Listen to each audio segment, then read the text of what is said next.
ሚልነክ በሐሳብ ደረጃ የተገለጸበት ነገር ይቅርታ ስልክ መጠቀም ስላልቻለ ስላይ እኔ እስከ ስፈልግ ታዲያ አትነግረኝ ነበር። እኔ እኮ የምፈልገው እኮ ሌላ ቦታ ነው እኮ እሱን እንጨርስና ዛሬ ከሌለ የለም ብለህ ላስረዳ። ካሎ አለ በነገራችን ላይ ሙሉ መጽሐፍ ቅዱስ ስላሴ የሚለው ቃል ነው ይቀልብኛል። የእግዚአብሔር ሶስትነት ለመግለጽ የእግዚአብሔር ሶስትነት ሙሉ መጽሐፉ ላይ አለ። አሁን ለምሳሌ በመጀመሪያ እግዚአብሔር ሰማይና ምድርን ፈጠረ ይላል። እግዚአብሔር ስላል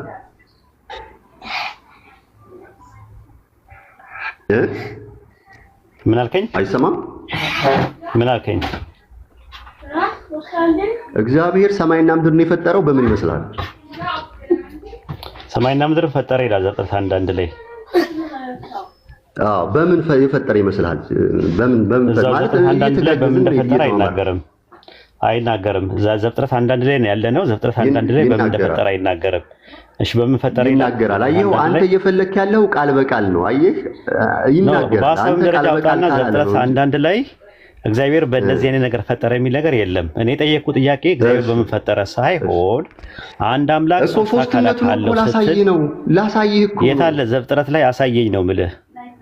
እግዚአብሔር ሁለተኛ አካሉ ነው። እኔ አሁን አስጨርሰኝ እኔ የምረዳውን ማለት ነው። እግዚአብሔር የጠየቅኩት ጥያቄ ምንድነው? የጠየቅኩት ጥያቄ ምንድነው? ጥያቄው ምንድነው? የጠየቅኩ ምንድነው? ጥያቄ ከብዶኛል። በቃ በአንተ ባልከው መንገድ መመለስ አልችልም። ስለዚህ አንድ አምላክ ሶስት አካላት አለው የሚል ነገር ባይብል ላይ የለም።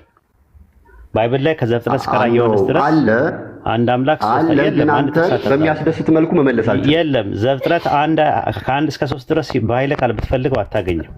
አሁን ሌላ ጥቅስ ላይ እንሂድ። በነገራችን ላይ ልንገርህ ከበድ ካረግነው ማለት ነው። ከበድ ካረግነው እኔ ቁርአን ላይ ስላሴን አሳያለሁ ከፈለክ። ግን እንተው እሱ ለሌላ ጊዜ እኔም እንዳያልቅብኝ እኔም ጦሬ እንዳያልቅብኝ እኔም ጦሬ ለሌላ ጊዜ ፉከራ ነው። ቃለ ፉከራ ያሰማል። ለሱ ችግር የለውም።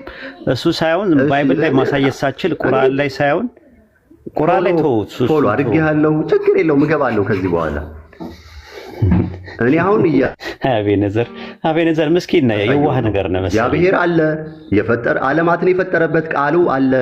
ምስኪን እንዴ ዋነት እኮ አሪፍ ነገር ነው። እኔ ኢየሱስ ነው የዋህ በልቤም ትሁት ነኝ እኔም ምሰሉ ብሏል። እንደ ምስኪን አይደለም እኔ ኢየሱስ ክርስቶስ አንተ ካለህ በላይ ኢየሱስ ክርስቶስ ያለኝ በጣም የምደነቅ ኢየሱስም ክርስቶስም የፍጡር ስም ነው እኮ አቤኔዘር ሊባርክ አይችልም። የፍጡር ስም አይደለም ኢየሱስ ክርስቶስ የፍጡር ስም አይደለም። አንተ ቆይ አሁን አንተ እስራኤለኛ ስታወራ ሰምቻለሁ፣ ዕብራይስጥ ስታወራ ሰምቻለሁ። በዕብራይስጥ ምን ይባላል? ኢየሱስ በዕብራይስጥ ምን ይባላል? የሹዋ ይባላል። ያሸዋ አይደለም። ያሸዋ ነው። ያሸዋ እስቲ አውጣው። እኔ እንግዲህ እሱ ዕብራይስጥ ትችላለህ? በነገራችን ላይ ክቡርነቱ አቤኔዘር እሺ ቆይ ተረጋጋ። አንዴ ተረጋጋ። እንትን አትበለው። ወደ ክርር ወዳለ ነገር አንተ ነው አሁን ክርር እያልክ ያለው። ዕብራይስጥ ትችላለህ? ዕብራይስጥኛ ትችላለህ? አቤኔዘርዬ እኔ ዕብራይስጥኛ ቋንቋዬም አይደለም፣ አረበኛም ዕብራይስጥኛም እንግሊዝኛ ይብራሱ ያክል አይደለም። ኢየሱስ በዕብራይስጥ ምን ይባላል ነው ያልከው?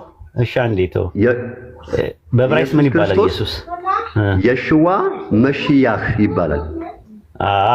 መሽያህ ሳይሆን ማሽያህ በል እንግዲህ። እሱን አክሰንቱ ምናምን ጎበዝ ነህ። በነገራችን ላይ ቅድም እያደነኩ ነበር።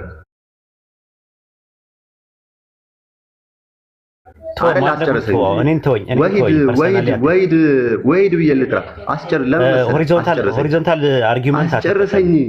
ምን አይነት ቨርቲካል አርጊውመንት ተጠቀም። ምን ችግር አለ? አሁን ይኸውልህ ከአንተ የቀናሁትን ነገር ልንገርህ። አክሰንትህ በጣም ታመጣዋለህ የእነሱን። እኔ የሚቸግረኝ ነገር እንደውም የእነሱን እንትን ማምጣት ነው። እና በዚህ አድርገህ መሰለህ። ቆይ ወደ ነጥቡ ተመለስ እባክህ።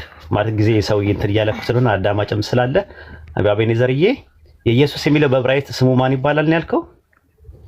የሽዋ መሽያህ የሸዋም ያሸዋም ይባላል። ችግር የለውም። የብለው የሚያነቡት እሺ፣ እስማማለሁ። የቃሉ የሁለት ኮሜንት ላይ ማለት ነው። ኮሜንት ላይ በእውቀት አትመጣጠኑም ይላል። እውነት ነው፣ አንመጣጠንም። በጣም እውቀት ያለው ሰው ነው። እየሰማሁት ነው። አይ አይደለም፣ ልመስክርላቸው። እየሰማሁ ነው። አሪፍ ነው። በቃ የተሻልክ ነህ። አይ እሺ፣ በቃ ተወው። በቃ እስሚዘው አለ ልትወጣ ነው። ሰላም አለይኩም ነው። አይ በቃ አንተን የማያስደስትህን ነገር ማድረግ አልፈ ሰው የማያስደስትህ ነገር እሺ፣ እንትን እላለሁ። ቱ ዘ ፖይንት ሳወራ አንተ ይወጣ ነው የምታወራው እና አልተግባባንም። አሃ ኮሜንት ላይ የሚመጣው እኮ እሺ፣ ኮሜንት ላይ ማይሆን ነው ምላሽ ሰጥቶ አቤት ነዘርዬ ምስኪን ነህ እኮ እና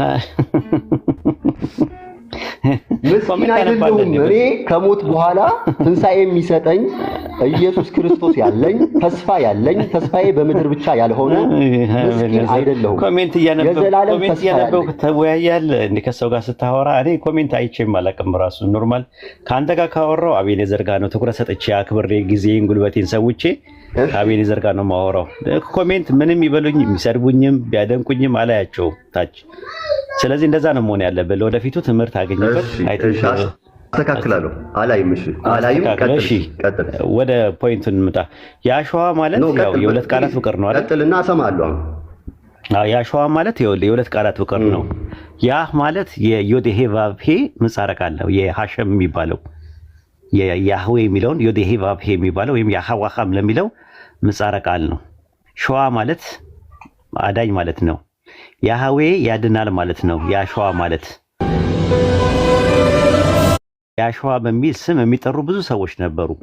ለምሳሌ ከነዛ ውስጥ አንዱ የነዌ ልጅ በአማርኛ ላይ ኢያሱ ብሎ ያስቀመጡት በዕብራይስጥ ያሸዋ ይባላል። በግሪክ ሰብቱጀንት ደግሞ ኢየሱስ ይባላል።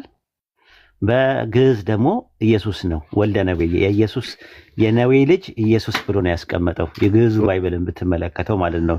ኢያሱ አንዳንድን ብትመለከተው ኢየሱስ ነው። ስለዚህ ኢየሱስ የሚለው ስም የናዝሬቱ ኢየሱስ ከድንግል ማርያም የተወለደው በመልአኩ አማካኝነት ያ ስም ከመውጣቱ በፊት ፍጡራን ሲጠቀሙበት የነበረ ስም ነው። ፍጡራኖች ሲጠቀሙበት ነበረ። ያን ማወቅ አለብህ። ማሺያህ የሚለው ደግሞ ወይም ደግሞ በግሪክ ክርስቶስ የሚለው ቃል በእንግሊዝኛ ክራይስት፣ በግዕዝ ቅቡ፣ በአረብኛ መሲህ የሚለው ቃል ደግሞ ለፍጡራን ይውል ነበረ።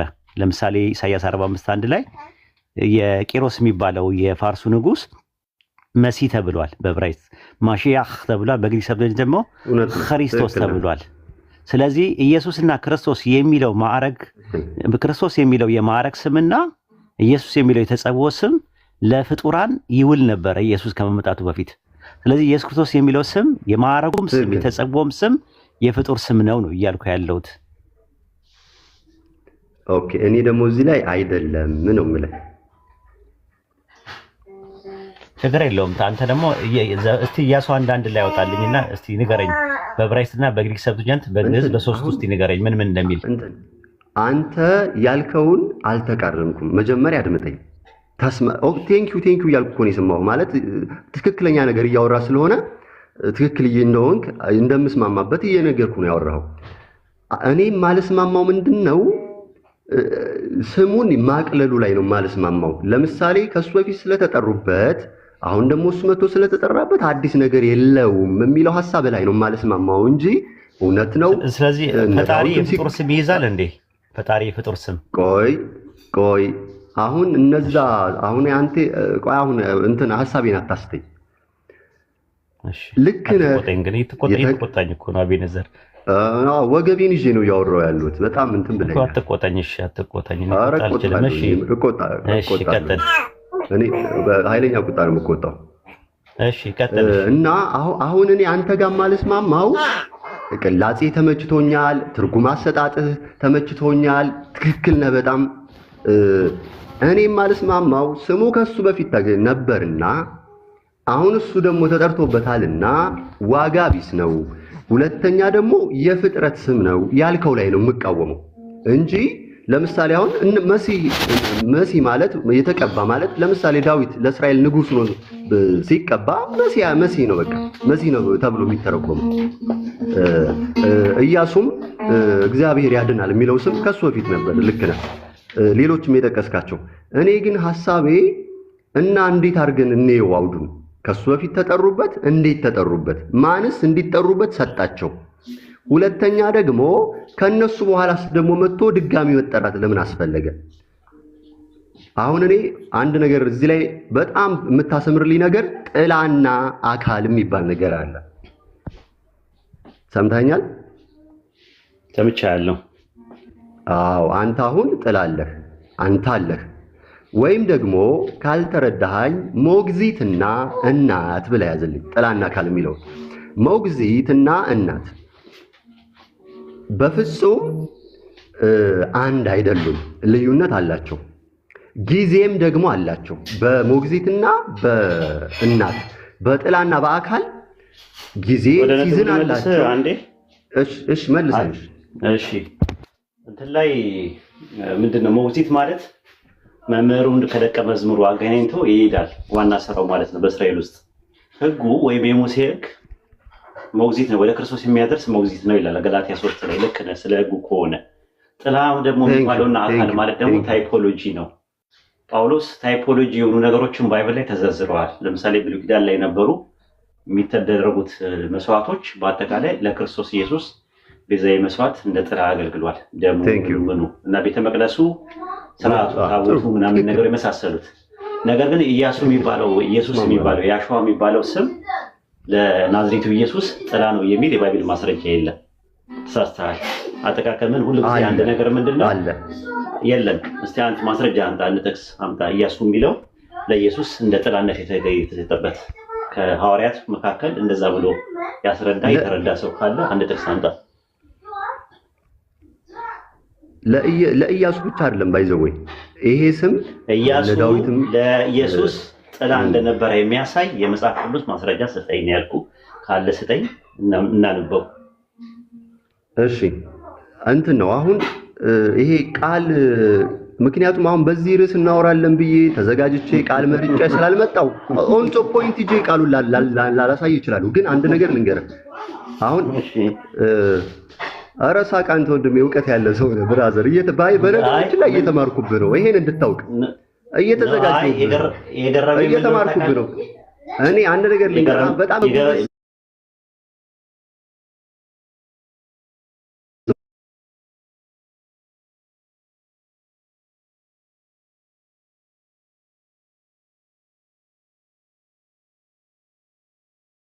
ደፋር ነህ። ያየሁት ነገር ማለት ነው። ድፍረትን ሳላደንቅ አላልፍም ማለት ነው። ትጠቅሳለህ። ለምጠቅሰው ጥቅስ ደግሞ ኤሶጄሲስ ነው የምትጠቀመው። ኤክሶጄሲስ አትጠቀምም። ፈትዮት ሳይሆን ሰጊዮት ነው የምትጠቀመው። አንተ ለምትሆነው ለምን እንደሆነ ታውቃለህ? ለሆሞሌቲክስ ነው የምትሆነው እንጂ ለሄርሜኔቲክስ አትሆንም። ስለዚህ በተቻለ አቅም ሄርሜኔቲክስ አጥና ለወደፊቱ ማለት ነው። አረ ነው ምንም አልገባኝም የምትለኝ? አዎ እንትን ነው እየተረጎምክ። ሄርሜኔቲክስ ማለት የስነ ጥናት ማለት ነው። ሄርሜኔቲክስ ማለት ሆሞሌቲክስ ማለት ስብከት ነው። ዝም ብሎ ዋዳ አይደለም። ስብከት ኤሶጄሲስ ነው። መጽሐፉ ለማለት ያልፈለገውን ነገር መጽሐፉ ላይ የሌሉ ነገሮች ሰዎች ያወሩና መጽሐፉ ላይ እንዳለ ያድርገው ያወራሉ። ያ ምን ይባላል? ኤሶጄሲስ ይባላል። ኤሶጄሲስ በአማርኛ ምን ይባላል? ሰጊዮት ማለት ነው። መሰግሰግ ማለት ነው። እየሰቀሰጉ ማውራት ማለት ነው። ፈትዮት ደግሞ ሲሆን ደግሞ መጽሐፉ ላይ ኮንቴክስቹዋል አፕሮች፣ ቴክስቹዋል አፕሮች፣ ግራማቲካል አፕሮች እና ሊንጉስቲካል አፕሮች ተጠቅሞ አርጊው ማድረግ ነው። ሴክ ኦፍ አርጊውመንትን መጠቀም ማለት ነው። እና እስካሁን ድረስ ባወራናቸው ነገሮች ሴክ ኦፍ አርጊውመንት ስትጠቀም አላየው። ለማንኛውም እዚህ ጋር ቢበቃንስ? ትክክል ነው። ይኸው ግን ለምን እንዳላወራሁ ልንገርህ እና እንጨርስ በዚሁ። እኔ ፎሎ አድርጊያቸዋለሁ እገባለሁ፣ ችግር የለውም። እዚህ ጋር እንጨርሳለን። ፎሎ አድርጋቸዋለሁ፣ ሌላም ጊዜ እገባለሁ። ግን አንድ ነገር ልንገርህ።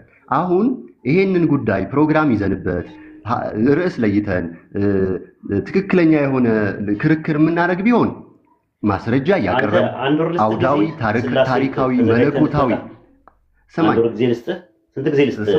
ቆይ ኧረ እኔ ብራዘር እኔ አንተ ጋር አሁን እሱ እኔ ቆይ ልሰማኝ። አንድ ወር እኔ ከአንተ አልደርስም ብራዘር።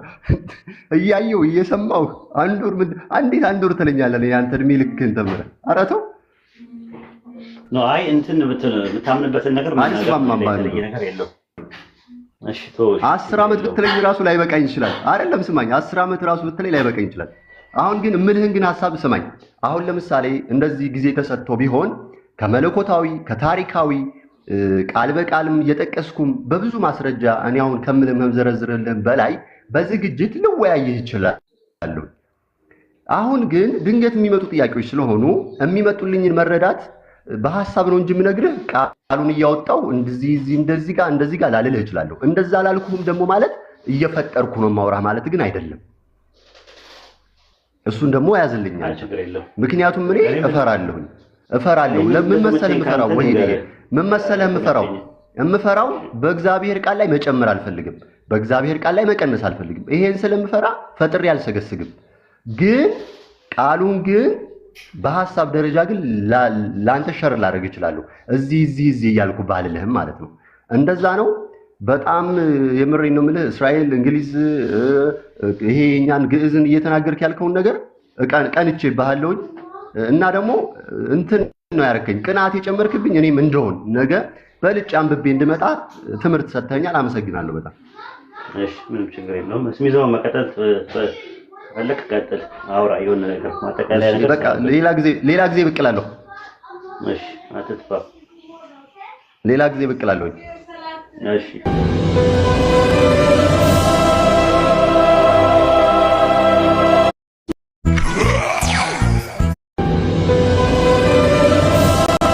ቀጥሎ ነው አማናዊ ካለ ታስቀጥለው።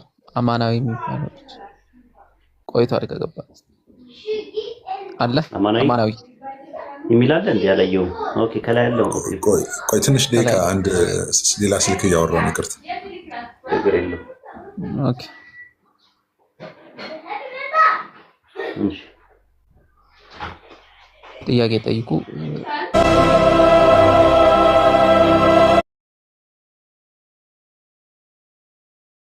ከባድ ነው ወይዲ ጥያቄ በጣም አትወድም ጥያቄ አየው ከሌሎች ጋር ስትወያይ ምናምን ነገር በጣም ትናደዳለህ። ለምን እንደሆነ ታውቃለህ? ጥያቄ ስለማልወድ ሳይሆን ገና ብሉይ ኪዳንን ገና ማንበብ ስለጀመርኩኝ ነው። ለዛ ነው አይ ጥያቄ ስትጠይቅ ትናደዳለህ። በቃ የሆነ አይ እውቀት የለኝም ከክልል ነገር በጣም ተወዳለህ፣ በጣም ትናደዳለህ። ይርቴት በእናንተ ለምናደድ ሳይሆን ኡስታዝ ወይዲ እውቀት ስለሌለኝ ነው። ብሉይ ኪዳንም ብዙም እውቀቱ የለኝም። ያው ከአዲስ ኪዳን ወጥቼ ብሉይ ኪዳን ላይ ስለቆምኩኝ ብሉይ ኪዳንን ገና ማንበብ አለብኝ። ለዛ ነው። አዎ ግን እንትን እኮ አጠይቁኝ ማለት ትችላለህ እኮ ይሻላል። እንደዛ ጠይቁ ትላቸውና ሙስሊሞች ሲጠይቁ እርና ምር ብለህ ትንጨረጨራለህ፣ ትንተከተካለህ እና ያ ደግሞ በጣም እንትን ያለ ሄሌክ ነው። እኔ ምር ከሰው የሚያናድደው ነገር ማድረግ አልፈልግም። ከዛ አንፃር ነው ጥያቄ ካለ ጠይቀኝ። እኔ ግን አልጠይቅም ብያለሁ። ከሁለተኛ ሳይ አልጠይቀኝ። እሺ ባትጠይቀኝም ደስ ይለኛል። ለምን መሰለህ? አንተ አሁን ኦልሬዲ ጎስፔሉን ኢንጂሉንም ተውራቱንም በልተዋል አውቃለሁ። ለዛ ነው ታውቀዋለህ ሁሉንም ከኔ ይበልጥ። እኔ ደግሞ አዲስ ነኝና ሞር ደግሞ ወደ እናንተ ለመምጣት ስለምፈልግ እናንተ ጋር ያለው ነገር አጣርቼ መግባት ስለምፈልግ ነው። ወደ እናንተ መምጣት ስለምፈልግ ያንን ነው። እሺ በቀደም ሳንጨርስ እንትኑ ባትሪ ዘጋብኝ። ኋላ ይሄ መዝሙረ ዳዊት ምዕራፍ 110 ቁጥር 1 ላይ ጌታ ጌታዬን የሚለው ዳዊት ነው። ያህዌ ጌታዬን ሲለው ጌታ የተባለው በቀኝ የተቀመጠ ያለው ዳዊትን ነው ብለህ በጣም ኢንተረስትድ ሆኜ ለመጀመሪያ ጊዜ ነው ስሰማው ያንን ነገር። ከዛ ሰምቼው የሚገርም ነገር ከዛ በኋላ የአይሁዶችንም እንትን ሳየው አንተ ያልከውን ነው የሚሉት። በጣም ገረመኝ። በቃ አስቤው አላውቅም እና በጣም ገረመኝ። በቃ ማለት እስካሁን ድረስ ማለት የሰው ልጅ ትምህርት ታገኝበታለህ እያንዳንዱ ነገር ውይይት ስታደርግ እና እዛ ጋር ተናጋሪው ማን ነው? ያህዌ ጌታዬን እያለ የሚያወራው ማን ነው? እዛ ጋር ባለፈው ነግሬህ ነበረ። ኖርማሊ እንዳወራ ነው ከሆነ እሱ ጋር ነው የዳዊት መዝሙር እዛ ላይ ነው ያቋረጠው አይደለ? አዎ ጌታዬ ባዩ ማን ነው ብዬ ወዲያው ባትሪ ዘጋብኝ እና ማን ነበረ ጌታዬ ነው ባዩ? እሱ ነው ማወቅ የፈለኩት። ኦኬ ጌታዬን የሚለው ጌታ የሚሉት አንደኛ ከመጀመሪያ ያንን መዝሙር የጻፉት ለቤትከስ የአሮን ወይም የሌዋውያን ካህናቶች ናቸው። ምክንያቱም የዳዊት መዝሙርን የጻፈው ዳዊት ብቻ አይደለም፣ ብዙዎች ጽፈውታልና ጌታዬን ሲሉ ጌታ ማን ነው? እግዚአብሔር ነው። ጌታዬን የሚሉት ደግሞ ዳዊትን ነው። ይሄ ነው በዕብራውያንም አንደርስታንዲንግ ያለው። ገርሞኛል። ግን እንትኑ አለ ወይ ኤቪደንስ አለ ወይ? ምክንያቱም ኤቪደንስ አለ ወይ ዳዊትን ስለመሆኑ? አዎ እንደዛ ነው። ለምሳሌ አጋዲክ ሚድራሽና አለቃይክ ሚድራሽ የሚባል የአይሁዶች ኢንተርፕሪቴሽን አለ። በእነሱ አንደርስታንዲንግ ያ ነው ያለው መረጃ። እንደዛ የሚላለ ጳውሎስ ሚድራሽ ላይ እንደዛ የሚላለ። አዎ አጋዲክ ሚድራሽና አለቃይክ ሚድራሽ የሚባል ኢንተርፕሪቴሽን አለና ሜቢ አይተው ወይ አንብበህ ተዘጋጅተህ መተህ ለመጠየቅ ነው የሚመስልብህና አለ ወይ ምናምን ነው። አለ ወይ ሚድራሽ ላይ አለ ወይ? አለ። ዳዊት ምዕራፍ 110 ላይ ያ አዶኒ የተባለው ዳዊት ነው የሚል አለ። እስቲ ያወጣውና እንየው። አሁን ላወጣልህ አልችልም ማለት አንድ ስልክ ነው ያዝኩትና ላወጣልህ አልችልም። ኦኬ እሺ፣ ለዛ ነው በቃ ኦልሬዲ ያንን ኢንተርፕሪቴሽን የተጠቀመው ጳውሎስ ነው። ጳውሎስ ደግሞ ነግሬያለሁ ስለ መልከጼዴቅ የተጠቀመው ጳውሎስ ዕብራውያን ላይ ስለ መልከጼዴቅ ተጠቀመው። መልከጼዴቅ የሚለውን እንትን ቢልም ግን አጀማመሩ ላይ ሀ ብሎ ለጳውሎስ ወይም ደግሞ ለዕብራውያን ጸሐፊ ሂንት የሰጠው ወይም ፍንጭ የሰጠው ማን ነው? እንትን ላይ ማርቆስ 12 ቁጥር 36 ላይ ያለውን ከመዝሙረ ዳዊት ላይ ጠቅሶ ለመሲህ ነው የሚሰራው ብሎ ያስቀመጠው ራሱ የናዝሬቱ ኢየሱስ ነው። ስለዚህ ናዝሬቱ ኢየሱስ ከማርቆስ በፊት የጳውሎስ ኤፒስትሎች አይቀድሙም እንዴ? ነው አይደለም። ከአራት ጎስፔሎች የጳውሎስ መልእክቶች አይቀድሙም እንዴ? ወይዴ ኢየሱስ መልከጼዴቅ ነው ብሎ ያስቀመጠው ማን ነው?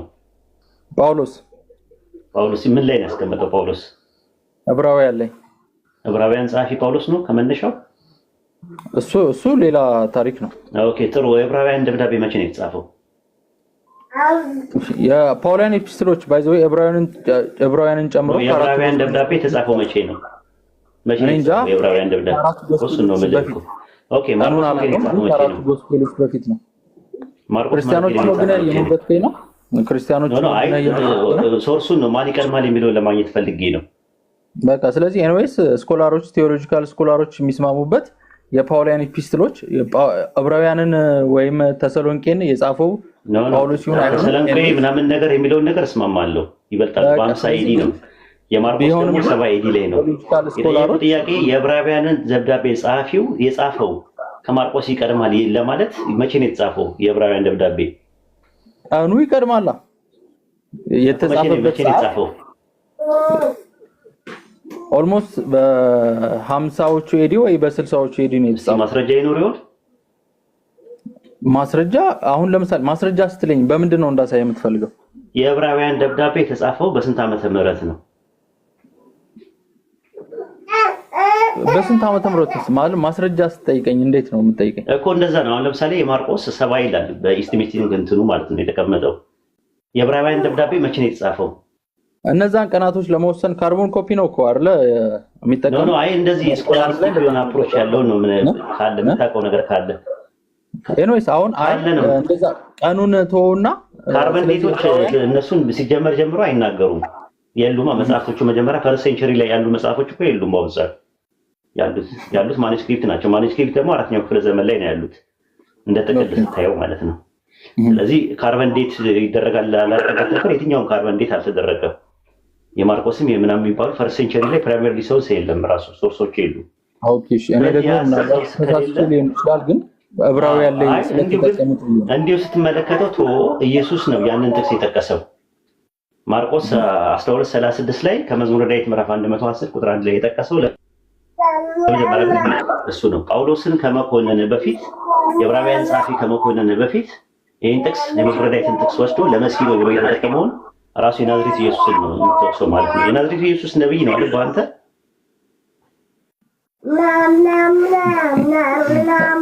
ሊሆንም ላይሆንም ይችላል። እሱ ማትሪያ ያርገኝም ላይ ቢሆንም ባይሆንም ችግር የለብኝም።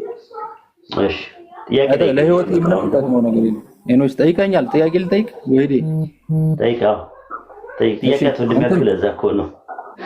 አይ አትወድም ስላለመውደድ አይደለም ወይዴ፣ ሞር ከኔ የተሻለ እውቀት ስላለህ ነው። ያንተን ጥያቄዎች መመለስ ስለማልችል ነው።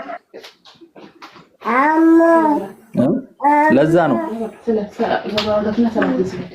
ልቀጥል ወይዴ? እሺ ቀጥል። እሺ እንትን ዛሬ ነው ያነበብኩትና ዘ ሚስትሬስ ሌተርስ በቁርአን ላይ ሙቃታት የሚባሉ እንትኖች አሉ አይደለ? ምንድናቸው እነሱ? ለምሳሌ ሱራ አልበቀራ 2:1 ላይ አለመ ይላል። አሊፍ ላም ሚም ነው የሚለው። ምን ማለት ነው? እስኪ ትርጉማቸውን ንገረኝ። አሊፍ ሐርፍ ናቸው። አሊፍ ላም ሚም ሩፉል ሙፍረዳት የሚባሉ ነገር ታውቃለህ? ምን ማለት እንደሆነ ከምን ፊደላት ናቸው። አህራፍ ነው ያልከኝ? ሐርፍ ማለት አህራፍ ወይስ ሐርፍ ናቸው? ሐርፍ ማለት ፊደል ማለት ሐርፍ ማለት ደግሞ ፊደላት ናቸው። ለምንድን ነው በነጥብ? ለምሳሌ ዛሬ ያነበብኩት በአማርኛ የተጻፈ ቁርአን ያነበብኩት አ ነጥብ ለ ነጥብ መ ይላል። ልክ አሁን ለምሳሌ አሌፍ ባታ ዋው ምናምን የሚል ነገር የለም የዕብራይስጥ ላይ መዝሙረ ዳዊት ምዕራፍ 138 ላይ 118 ችግር የለውም። ምን ለማለት ነው በእናንተ መጽሐፍ የተቀመጠው እኮ ምንድነው እኮ አሌፍ ቤት ምናምን ምንድናቸው? አላቃቸውም። እኔ በዕብራይን እኮ ፊደል ናቸው። የዕብራይስጥ ፊደል ናቸው። ልክ እንደዛ ሆኖ የአረብኛ ፊደል ናቸው። ሩፉል ሙፍረዳት የሚባሉ አደርሱል አወል ላይ መጀመሪያ አንድ ሙስሊም ቁርአን ከመቅራቱ በፊት የመጀመሪያው ቃይዳ ሲቀራ ሩፉል ሙፍረዳት የሚባሉ አሉ። አሊፍ ባታ ታ ጂም እያለ እንትን የሚላቸው አሉ፣ የሚማራቸው አሉ። አደርሱል አወል ላይ ማለት ነው። ለምሬ የተቀመጡት እኮ ፊደል ናቸው የተቀመጡት። ከዛ በኋላ ምን ለማለት እንደተፈለገ በኋላ ላይ እንመጣበታለን። ግን መጀመሪያ ፊደል ናቸው ነው። እሺ። ስለዚህ ፊደል መሆናቸው ምንድነው ችግሩ መቀመጡ? አልገባኝም። ሌላው ቃላቶች ሳነባቸው ሙሉ ናቸው እኮ ባይብል ላይም አለ እኮ አሊፍ ባ ታ ዋው ምናምን የሚል ነገር አለ አይደል? አ ነጥብ ለ ነጥብ መ ነጥብ ተብሎ የተቀመጠ አለ ባይብል ላይ። ባይብል ላይ አሊፍ ምናምን ነገር የሚል የለም። አሊፍ ቤት ጋሜል ምናምን የሚል ነገር የለም። አላነበብክም? ችግር የለውም። እሱ እኮ አለ። ምንድነው እሱ? ሰቆ ኤርሚያስ ላይም አለ፣ መዝሙረ ዳዊት የለም። ምንድነው እሱ? ላሜንቴሽን ላይ እኔ አሁን ስለ ላሜንቴሽን እኔ እኮ ስለኔ ጠይቀኛል። ፊደል ነው እንደዛ ነው። ፊደል ነው ራሱ ፊደሎች ናቸው። ምንድነው ትርጉሙ? ለምሳሌ ሱራ አልበቀራ 2:1 ላይ አለመ ይላል። ምንድነው ትርጉሙ? እነግርሃለሁ፣ ግን መጀመሪያ ፊደል መሆኑን ነው ማወቅ አለብህ ነው። ከዛ በኋላ ምን እኔ ስለማላውቅ ነው እየጠየቅኩ ያለው። ኢብኑ አባስ ያንን ነገር ሲያስቀምጠው ምንድነው ያለው? አሊፍ የሚለው ማን ነው? ምንድነው የሚለው? ላም ምንድነው? አሊፍ ላም ሚም እና አሊፍ የሚለው ቃል አላህ የሚለውን ነው የሚያስቀምጠው ብለው አስቀምጡታል። ትርጓሜ ነው ማለት ነው። ትርጉም ነው እንጂ ያለ። አዎ በውስጡ አለ። በውስጡ ይይዛል። አሁን ለምሳሌ ኑን የሚል አለ አይደል? በቁርአን አስረዳኝ። በቁርአን እኮ አስረዳው እኮ እያስረዳው እኮ ነው። አታዳምጥም እንዴ? ኢብኑ አባስ ታዲያ ሙፈሲሮች አሉና፣ አንደኛ ሙፈሲሮች እኛ አሉን፣ ሁለተኛ ሐዲስን እንቀበላለን። ሐዲስ ላይ ደግሞ ረሱል ሰለላሁ ዐለይሂ ወሰለም ወደ ኢብኑ አባስ ኢንዲኬት አድርገዋል። ራሱ የቁርአን ማዕና ወይም የቁርአንን ተእዊል ኢብኑ አባስን አላህ አስተምሮታል ብለው ነግረውናል በሐዲስ ላይ። ስለዚህ ከዛ አንፃር ያንን ነው እንትን የምልህ አላህ አዋቂ ነው ማለት ነው ትርጉሙ ራሱ። አሊፍ ማን ነው ምንድነው የሚለው የሚጀምረው? አሊፍ ላም ሚም ይላል ራሱ ማለት ነው። ስለዚህ አሊም ማለት ነው። ከዛ በኋላ ደግሞ ሶስተኛው ጠፋኝ። ሚም አሊፍ ላም ሚም እኔ አላህ ነኝ። አዎ አና አላህ አሊፍ ሶሪ አገለባበትኩት። አሊፍ የሚለው ቃል አና የሚለውን ይይዛል፣ እኔ ማለት ነው። ከዛ በኋላ ደግሞ ሚም የምትለዋ ደግሞ ለፍዙ ጀላላ ነው። ስለዚህ አላህ የሚለውን ነገር ያመለክታል። ከዛ በኋላ ደግሞ ላም አሊፍ ላም ሚም የሚለው ደግሞ አሊም የሚለውን ቃል እኔ አላህ አሊም ነኝ፣ እኔ አላህ አዋቂ ነኝ ማለት ነው ተብሎ መቀመጥ ይችላል። እንደዚህ እየተባለ እያንዳንዶቹ አላቸው ያስቀመጠው ኢብኑ አባስ ያስቀመጠው ማለት ነው። ከዛ አንፃር ከኢብኑ አባስ የመጣ ዩኒቨርሳል አግሪመንት ላይኖር ይችላል። አላህ ነው ሞር የበለጠውን ነገር የሚያውቀው፣ ሙሉ ትርጉማቸውን አላህ ነው የሚያውቀው ብሎ ሙሉ ትርጉማቸውን ማንም አያውቀውም። ትርጉም ነው ሙሉ ትርጉማቸውን የሚያውቀው ሙሉ ሰፊ ነገር አለው። አሁን እንደዛ ብቻ አይደለም፣ ሌላም ትርጉም ደግሞ አለ። ግን በዋነኝነት በጥቅል ከኢብኑ አባስ የመጣው መረጃውን ይዘህ ይሄ በዚህ መልኩ ተብሎ ተቀምጧል እንጂ ሙሉ ትርጉሙን የሚያውቀው አላህ ብቻ ነው ብሎ ነው ያስቀመጡት ሁሉም። እሺ መልካም። እሺ ጥሩ አመሰግናለሁ። ወይዲ ምንም ችግር የለው። እሺ ሌላ ጥያቄ አለ? ብዙ አለ። ጠይቅ፣ ችግር የለው ጠይቅ። ያው የበለጠውን አላህ ያውቃል ወይም ደግሞ ሙሉ ትርጉማቸውን ያው መሟገት ስለማልፈልግ ሞር ደግሞ አንተ ከኔ ትሟገት ምኑን ይዘው ትሟገታለህ? ምንም እኮ ያዘ አየር ላይ የሆነ ነገር ለሙግትም አይመችም። አንደኛ እውቀት ይፈልጋል ለመሟገት እኮ እውቀት በዛ ዙሪያ ላይ ጥናት ያስፈልጋል። ጠያቂ ከሆንክ ግን ዩኒቨርሳል አግሪመንት አለው ስለሽ ዩኒቨርሳል አግሪመንት የለም ብለህ በዩኒቨርሳል አላህ ነው ሙሉ እውቀቱ ያለው የበለጠውን የሚያውቀው አላህ ነው ብለው ነው ያስቀመጡት። እኔም እንደሱ ዛ ነው የምስማማው። ነገር ግን ኢብኑ አባስ ባመጣው መልኩ እኔም አላውቅም አንተም አታውቅም። አለማወቃችን ምንድነው ማተር የሚያደርገው? ምንም አያደርግም፣ ችግር የለውም እኮ። ታዲያ እሱ ቴዎሎጂካል ፋክተር አለው። በቃ መረጃ ይዘህ ምናምን ስላልከኝ ነው። ብዙ ጊዜ ስለምትሰድበኝ ወይ እኔ እወድሃለሁ ባይዘው እወድሃለሁ እያላችሁ ትገቡልኝ ትላለህ። እኔ አልሰድብህ አላውቅም ባይዘው እወድሃለሁ። እንትን በጣም ነው የሚያስጠላው አፕሮች። እኔ ካንተ ጋር ማውራት ነው። መቼም አልሰድብህም ወይ መቼም አልሰድብህም። አንተ ብትሰድበኝ ሚዩት አድርግና አዳምጥ። በቃ ዝም ብለህ ቁጭ በል አንተ ከኔ ጋር ማውራት ይችላልኝ እኮ ልጠይቅህ ነበር። እሺ ሚዩት አድርግ። ኖ አይ አወራረህ በጣም ይደብራል። የሆነ እንትን ነው ሽርክት ነው ሽርክት ነው አወራረህ ሽርክት ነው። ፐርሰናሊ ትሄዳለህና ሽርክት ስለሆነ ሽርክት የሚያወራ ሰው ብዙ አለ። አኞ ነው አኞ የሆነ ነገር ሲሆን ደግሞ ይደብራል። እንደዛ ማለት ነው። ወሰክም ይሆናል አንዳንዴ። አለማወቅህንም ደግሞ ተቀበል እሺ። ወይዴ አለማወቅህን ተቀበል እሺ። እሺ አንተ ካወቅህ ችግር የለውም። ታሳውቀኛለህ። አታውሩዱት። ተናዶ ነው አታውሩት። ና አስገቡት መልሳችሁ አማናይ አታሰሩት። አንዴ ታወራለህ። አስገቡት። ቫላርና ስትናደድ ነው እንደዚህ የምትሆነው። ናገባ ማበድም አለና ከምታብድ እንደዚህ ይሻላል። ና ተመለስ። አውርዱ ካላልኳችሁ ድረስ አታውሩና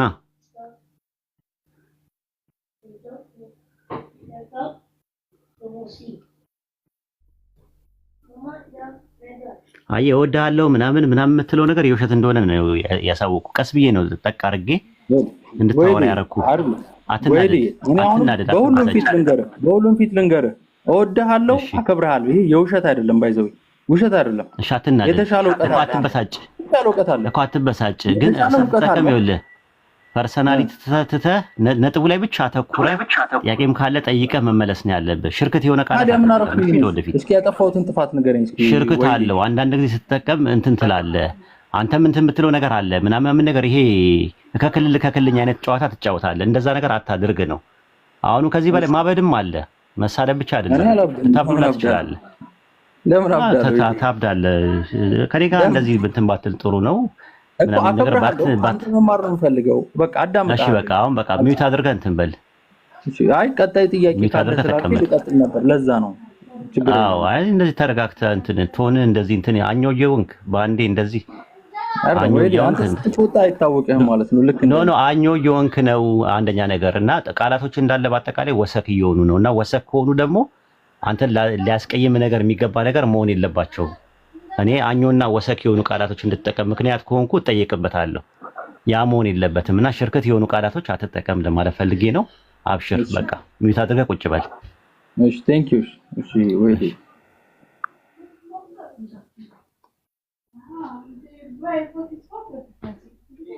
ኦኬ አማናዊ ጋር አንድ ሰው ይቀጥልና ኢንሻአላህ እኔ እንትን ብዬ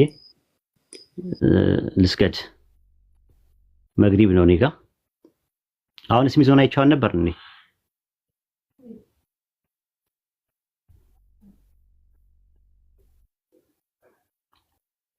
አሁን እኮ አይቼው ነበር። ሚዞን አላችሁ ወንድሞች? እስቲ አንድ ሰው ይግባና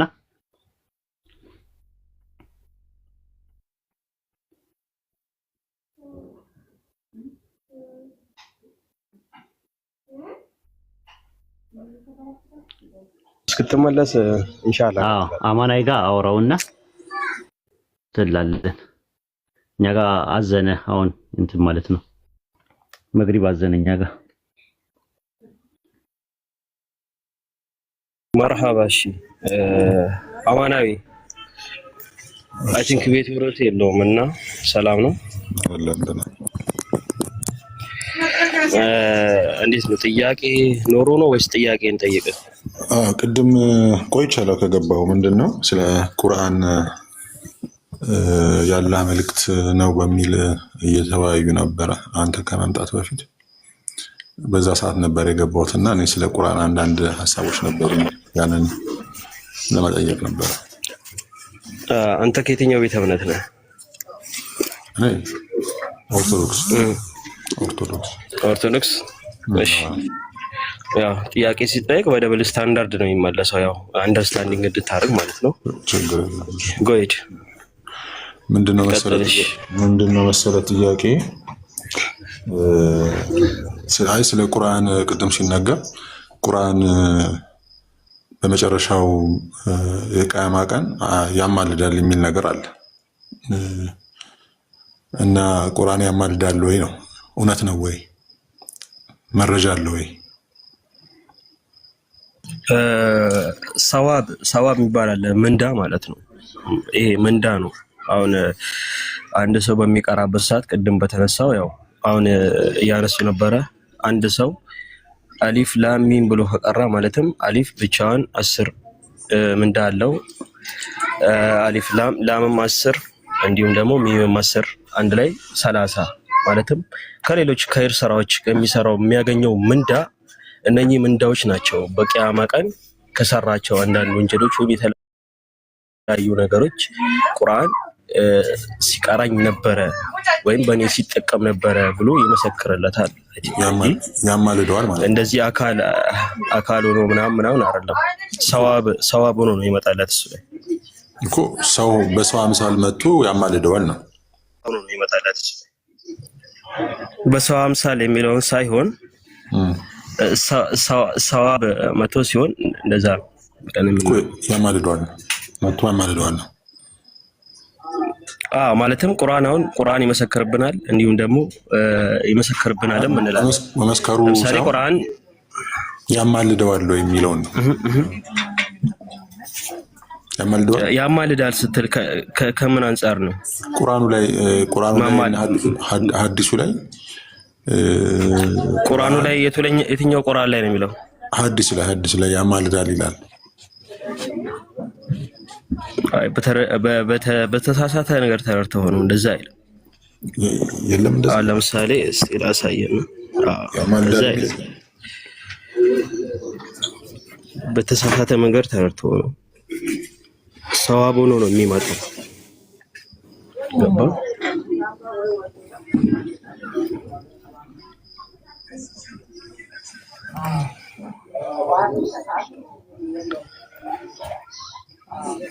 ሌላ ጥያቄ አለ? የሰማው ምንድነው ያልከኝ? አማልድም ነው ያማልዳል ነው ያልከኝ? አውቄው ጨርሼው እንደሄድ እሱ በተሳሳተ መንገድ ነው ማለትም አውጣውና ሐዲሱን እንመልከተው። ሰው ሆኖ ይመጣል ሳይሆን ሰዋቡን ነው እዛ ጋር የሚያሳየው እኮ።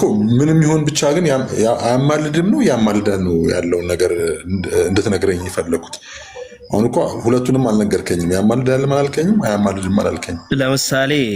ለምሳሌ ኢብኑ ማጃ ላይ ማለት ነው ሐዲስ ኢብኑ ማጃ ላይ 3781 ላይ ቁርአን የትንሣኤ ቀን የቂያማ ቀን የገረጣ ወይም የደከመ ሰው መስሎ ይመጣና እኔ ነኝ ሌሊት እንቅልፍ ያሳጣው ቀንንም ያጣምኩ ይላል የሚለው ነው። ቁርአን ይመጣል ሲባል አካል ኖሮት እንዳልሆነ የምንረዳው ኢማሙ ኢብኑ ማጃ በ273 ላይ ከጅምሩ ይህንን ሐዲስ ያስቀመጡት የቁርአን ምንዳ በሚል ርዕስ ውስጥ ሲያሰፍሩት ነው። ገባ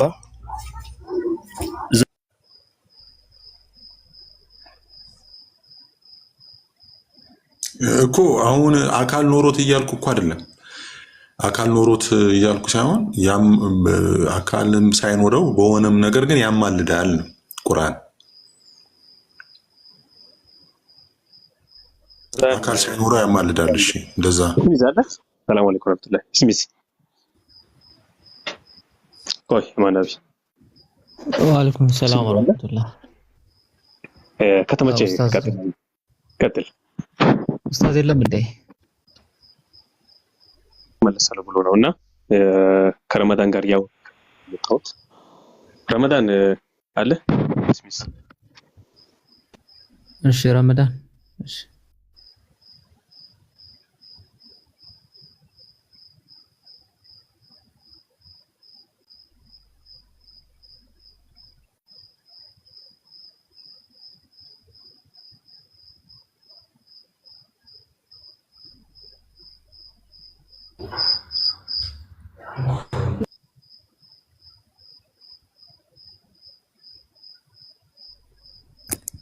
የለም እንትና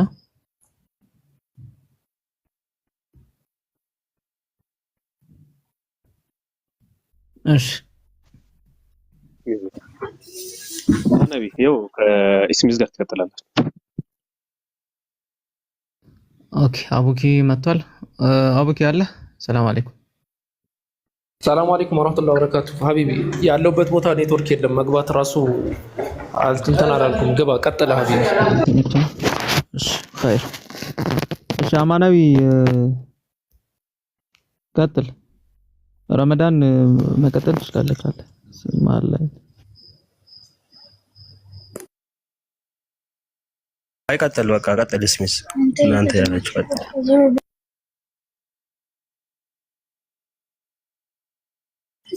ማለትም መረጃውን ላወጣ እችላለሁ። ቀጥሉ እናንተ።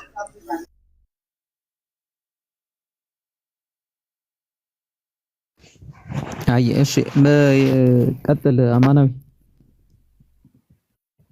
ጥያቄ ያቀርብኩኝ እየጠበቅኩ ነው።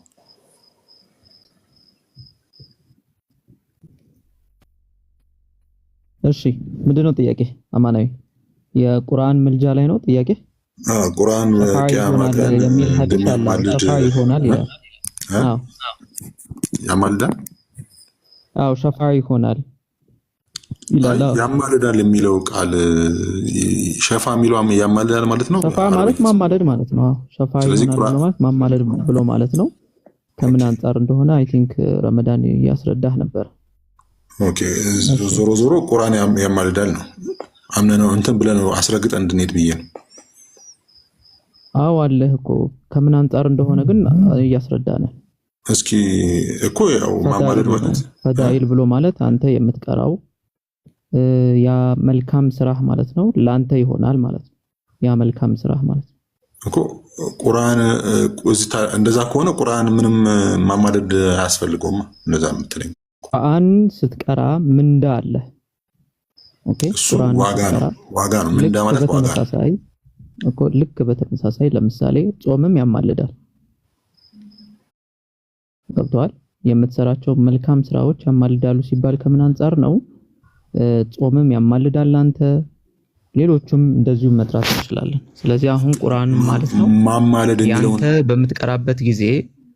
በምትቀራበት ጊዜ ያ የቀራኸው ነገር ለምሳሌ ምን ብሎ ያማልዱሃል? ለምሳሌ ሌሊት ላይ ለምሳሌ እንቅልፍህን አንተ ስትቀራ ያ የቀራኸው ነገር ማለት ነው ላንተ ምልጃ ይሆንልሃል ማለት ነው።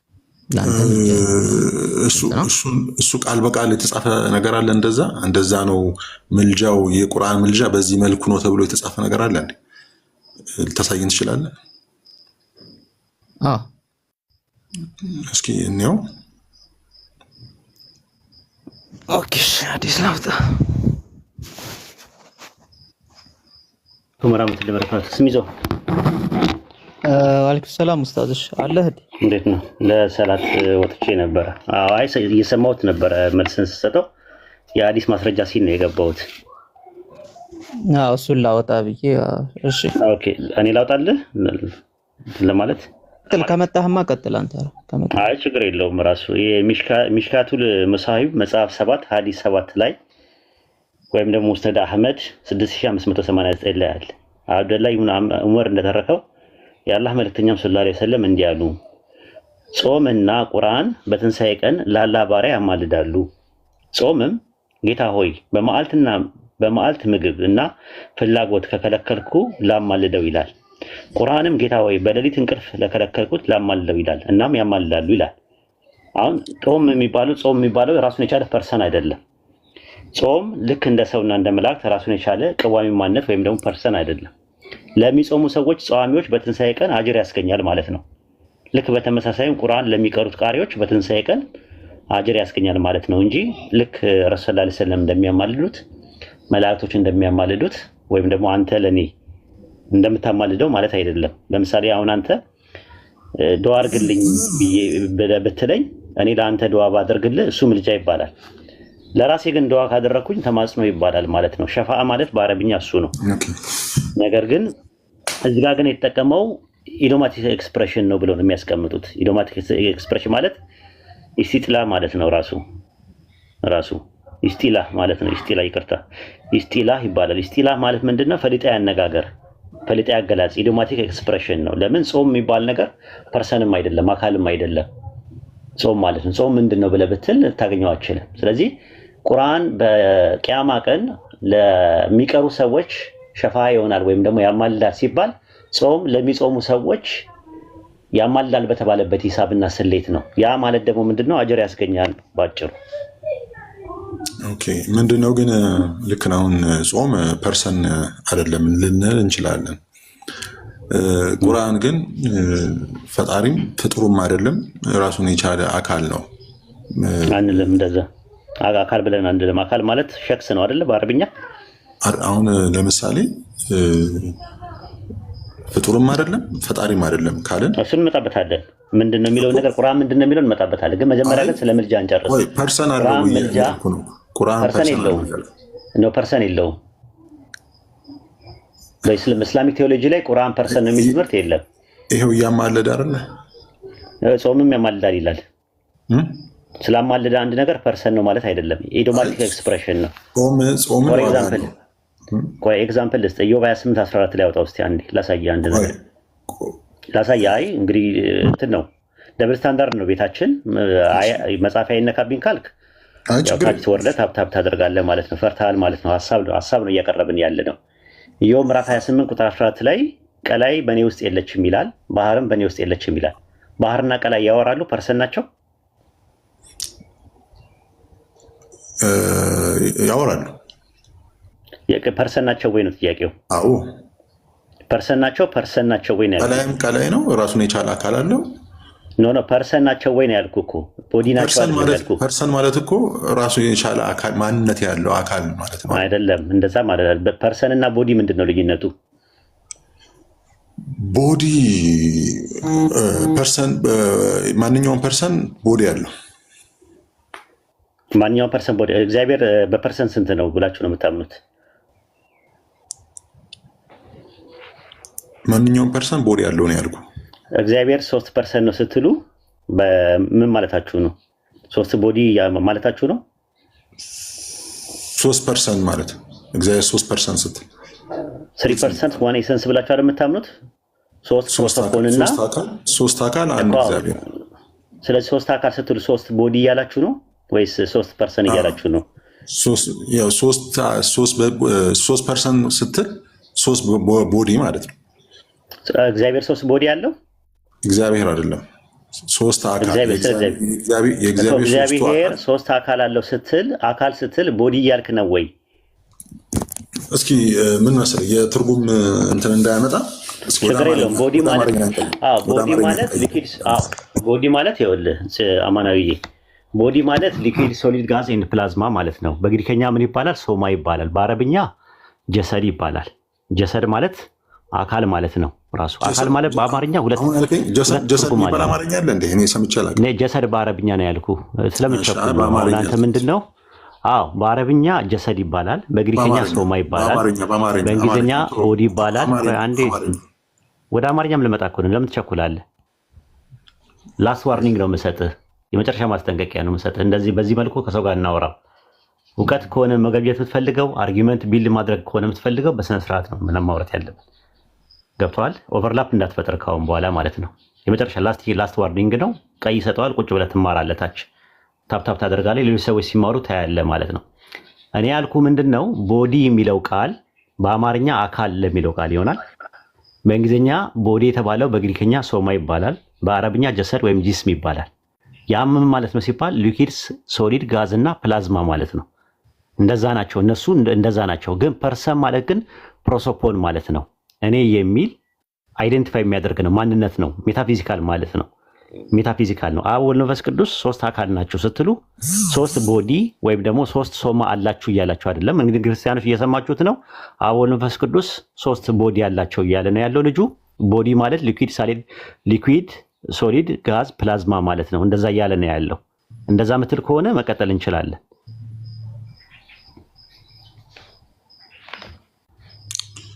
እስኪ ጨረስክ? ሂድ ቀጥል።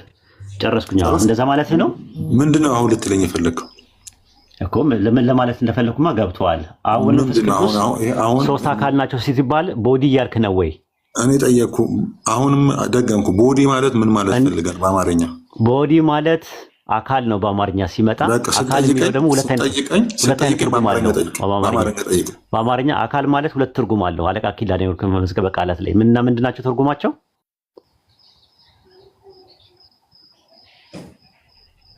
አካል ማለት ቀጥል። አንተ መንተ ትርጉማቸው ሁለት ትርጉም አላቸው ታውቃቸዋለህ ወይ ነው? አካለ ወልድ ክፍሌ መዝገበ ቃላት ውስጥ ገባህ እኮ። እሱ ውስጥ ለምን ገባህ እኮ? እንድትረዳ ነው። አንተ እኮ አልገባ ስላለ እኮ ነው። ምኑን ያልገባህ? ምኑን አውራ እኮ አካል የሚለውን የተረዳህበት ነገር የተሳሳተ ነው። እሱን ነገር አጥራው ነው እያልኩ ያለሁት። እሺ እስኪ ምንድን ነው? እስኪ አስረዳ። አካል ማለት ኪዳነ ወልድ ክፍሌ መዝገበ ቃላት ላይ ሁለት ትርጉም አለው። አንደኛ አካል የሚለው ቃል አካለ ለየ ከሚል ቃል የመጣ ሲሆን አካል ማለት መለያ መታወቂያ ማለት ነው። እኔ የሚል ባይ ነው። እኔ ባይ የሚል ማንነት ማለት ነው። ቀዋሚ ማንነት ይባላል። ቀዋሚ ማንነት ወይም ደግሞ ቀዋሚ ማንነት ሲሆን አሁን አንተ ለምሳሌ አካል አለ። አካል ማለት ቀዋሚ ማንነት ነው። ከአንተ ከኔ የምትለይበት ማለት ነው። አንተ ማነህ ስልህ አማናዊ ትላለህ። ታች ያለው ልጅ ማን ነው ስንል አወከር።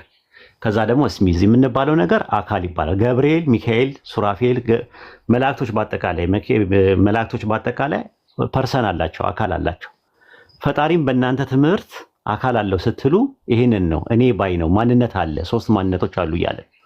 ስለዚህ ፐርሰን ማለት የእንግሊዝኛው ቃል ወይም ፕሮሶፖን የሚለው የግሪከኛው ቃል ወይም ደግሞ ሸክስ የሚለው የአረብኛው ቃል ይህንን ታሳቢና ዋቢ ባደረገ መልኩ ነው የመጣው። አሁን ጥያቄ የሚነሳው ነገር ኢዮብ ላይ ቀላይና ባህር እኔ እያሉ ሲያወሩ ፐርሰን ናቸው ወይ? ማንነት አላቸው ወይ? ማንነት አላቸው። ማንነት አላቸው። በቃ ታች ወርደህ ታብታብ አድርግ እንዴ። ለምን ምንድን ነው እንዴ? ለምን ታች ከወረደ ሰው ጋር ማውራት ትንሽ ይከብዳል። ባህርና ቀላይ ፐርሰን ናቸው ብሎ አረፈው ስሚስ። አይ አልገባውም። አካል አልገባውም። ስለዚህ ታች ወርዶ ታብታብ ያድርግ። አይ ቲንክ ደረጃው አይደለም እንትኑ ማለት ነው። የእንትኑ ደረጃው አይደለም። ምናልባት ይሄ ህይወት ባለው ነገር ቢባል ምናልባት ሊገባው ከቻለ ምናልባት ወይ ይሄ እንጂ አይገባውም። ገና ነው እሱ ትንሽ እንትን ነው እንጭጭ ነው። አይ ቲንክ ወልድ ዋህድ እኮ ነው። አውቆ ነው ብዙ ጊዜ ስለ ማንነትና ስለ ምንነት አውርቷል። ሲደርቅ ነው። ማን ነው ወልድ ዋህድ? አይ ብዙ ጊዜ ተወያይቷል በምንነትና በማንነት ዙሪያ። አውቆ ይደርቃል። ወልድ ዋህድ የሚባለው ነገር አይደለም። እሱ ልጅ አይደለም። እሱ አይደለም። እሱን አውቀዋለሁ። ይሄኛው ዝም ብሎ። ለማንኛውም ነጥቡን እንመልሰውና ማብራሪያ እንስጠበትና እንትን ትሉታላችሁ ማለት ነው። ቁርአን ላይ በቂያማ ቀን ሸፋ ይሆናል ሲባል ያማልዳል ሲባል ልክ ጾም በተባለበት ነው። የሚሽካቱል መሳቢ መጽሐፍ 7 ሐዲስ 7 ላይ ሲናገሩ ሰለላሁ ዐለይሂ ወሰለም ምንድነው ያሉት? ጾምና ቁርአን በትንሳኤ ቀን ለአላህ ባሪያ ያማልዳሉ። ጾም ምን ብሎ ይላል? ጌታ ሆይ በመዓልትና ይላል በመዓልት ምግብና ፍላጎት ለከለከልኩት ማለትም በቀን ላይ ማለት ነው ላማልደው ይላል። ቁርአንም ደግሞ ጌታ ሆይ በሌሊት እንቅልፍ በከለከልኩት ላማልደው ይላል። እናም ያማልዳሉ ይላል። ስለዚህ ጾምና እንትን በዚህ መልኩ ነው የተቀመጡት። ጾምና አሁን ጾም ሲባል አካል ያለው ነገር አይደለም። ጾም የሚባለው ነገር አብስትራክት የሆነ ነገር ነው ሲጀመር ከመነሻው። ግን ጾም ሲያወራ ቃል በቃል የሚወሰድ ነገር ሳይሆን ኢዶማቲክ ኤክስፕሬሽን የሚባል ነገር አለ። ፈሊጣዊ አነጋገር ነው። ያን በምን አየ ነው ስንል ኢዮብ 28:18 ላይ አለ በመጽሐፋቸው ላይ ቀላይ በእኔ ውስጥ የለችም ብላ ስታወራ ተደርጎ ተገልጿል። ባህርም በእኔ ዘንድ የለም ይላል። እኔ እያሉ ሲያወሩ ይመስላል፣ ግን እያወሩ አይደለም። ባህርም ቀላይም የሚያወሩ ነገሮች አይደሉም፣ ፐርሰን አይደሉም፣ ወይም ደግሞ ፕሮሶፖን አይደሉም። ነገር ግን የተጠቀሰው ነገር ኢዶማቲክ ኤክስፕሬሽን ነው እንዲገባው ነው። ግን እሱ ግን ምን አለ? ባህርም እንትንም ይሄ ቀላይ ማለት የውሃ ክምችት ነው። ላይ ሰማይ ላይ ያለው የውሃ ክምችት ቀላይ ይባላል። ታች ያለው ደግሞ የውሃ ክምችት ባህር ይባላል። ሁለቱ ያወሩበት ነገር ኢዶማቲክ ኤክስፕሬሽን አይ ፐርሰን ናቸው ሲል በቃ እዛ ጋር ነው አንደኛ። ሁለተኛ የሥላሴ አካላት ቦዲ ያላቸው ብሎ ሲል ያው ቦዲ ማለት ሶሊድ፣ ሊኩዊድ፣ ጋዝ እና ፕላዝማ የሚባሉ ነገሮች ናቸውና ይሄ ነገር ትንሽ ተረርቶ ይምጣ ተምሮ ይምጣ ለማለት ፈልጌ ነው። ጨምርበትስ ሚዘው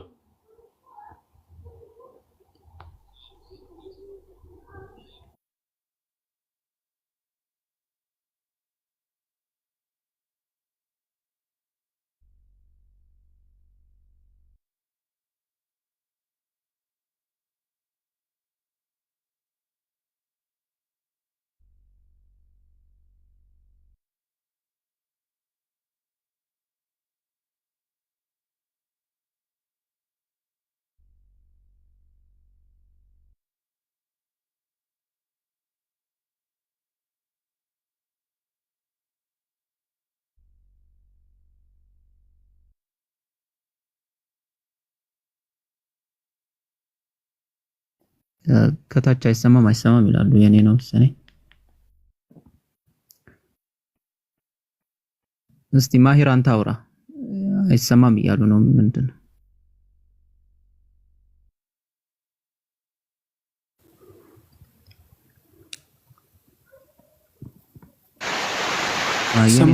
ማሂር አንተ ቀጥል። በቃ እስቲ የኔን አይሰማም እያሉ ነው። ምንድነው?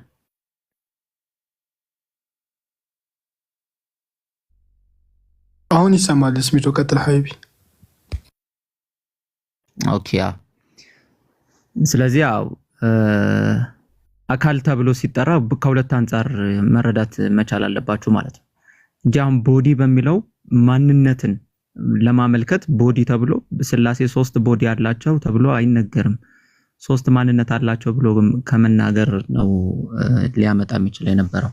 ያንን ስላልተረዳ ነው ኢዮብ ላይ ያለውን ሲጠቀስለት ያልተረዳው ማለት ነው። ኢንሻአላህ ጀዛከላህ ኡስታዝ። ለማንኛውም ማማለድ ሲባል ከምን አንፃር እንደሆነ ተረድታችሁታል። አይ ቲንክ ጥያቄ ያላችሁ ግቡ።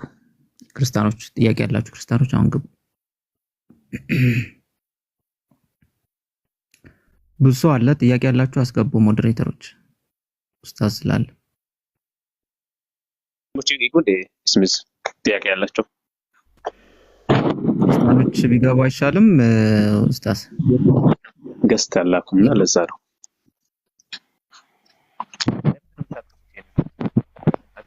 ምን አልከኝ? አድሚኖች አማና የሚባለው ታስገቡት። ኡስታዝ ነው ያስወረደው። እሺ መልሳችሁ አታስገቡት። ሌላ ክርስቲያኖች አስገቡ። 1000 ሰው ምናምን ይታያል። ክርስቲያኖች አስገቡና ካሉ ምናልባት አሁን የመጡ ዲሬክተሮች ሊሆኑ ይችላሉ። አትፍረድባቸው።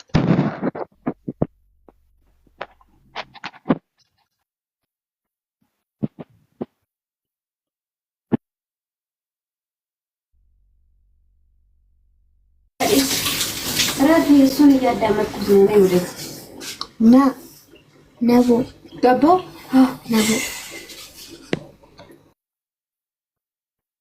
ነሽ አለሽ ነቡ ነሽ አለሽ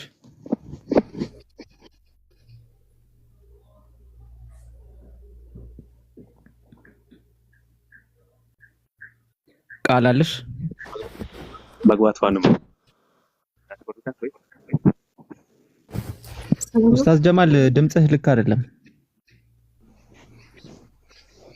ተፋፈናል ያንተ ድምጽ። ቃል አለሽ? አሎ ሰላም ነው አለን። እሺ ኡስታዝ ካለ መቀጠል ትችላለህ ከቃል ጋር። ቀጥል፣ ችግር የለውም። እኔ ውሃ ነገር ልጠጣ ብዬ ዞር ብዬ ነበረ። ቀጥል ኢንሻአላህ እመለሳለሁ። አየሽ እሺ ቃል ልጁ አሁን እንትን ባሌ ላይ ማለት ነው ምንድነው ቁርአን ያማልዳል ምናምን እሱ ባለው ላይ ሱራ አይደለም ሱራ 6:7 ላይ እስቲ እሱን ምንድነው አብራራልኝ እስኪ። ማማለድ ላይ ነው ጥያቄሽ? እሺ ሱራ 6:7 ላይ ምንድነው ጥያቄሽ? እኮ አላህ ያማልዳል ነው ማማላጅ ምናምን እንዳትሱ ላይ ወስጥ ያስረዳኝ። ካላ ሌላ ማለት አላህ ማን ነው የሚያማልደው? ማን ነው የሚማልደው ማለት ነው?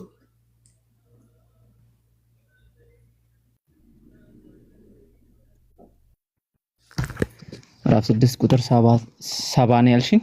7 ሱራ 6 ቁጥር 7 ኦኬ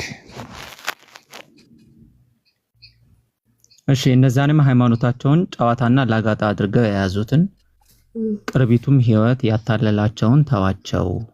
በእርሱም በቁርአን ነፍስ በሰራችው ስራ እንዳትጠፋ አስታውስ። ለእርሷ ከአላህ ሌላ ረዳትና አማላጅ የላትም።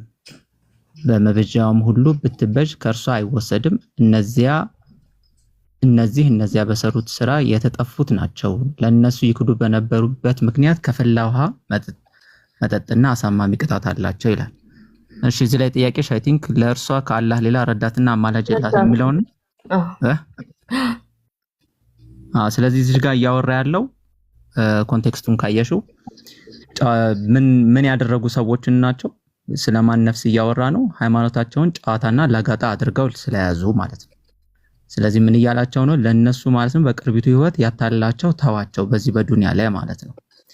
እንዘን ከዛ በእርሱ በቁርአን ነፍስ በሰራችው ስራ እንዳትጠፋ አስታውስ ይልና ለእርሷ ካላህ ሌላ ረዳትና አማላጅ የላትም ሚያድናት የለም እያለ ነው። ለእርሷ ወይም ደግሞ አማላጅም ሲመጣ ማለት ነው ከአላህ በስተቀር የሚያማልዳት የለም። ያ ማለት ምንድነው? ከአላህ በስተቀር በእርሱ ፍቃድ ካልሆነ በስተቀር ማንም አማላጅ ለሱ የሚመጣለት የለም ማለት ነው። ለምሳሌ ማንም አያድነው።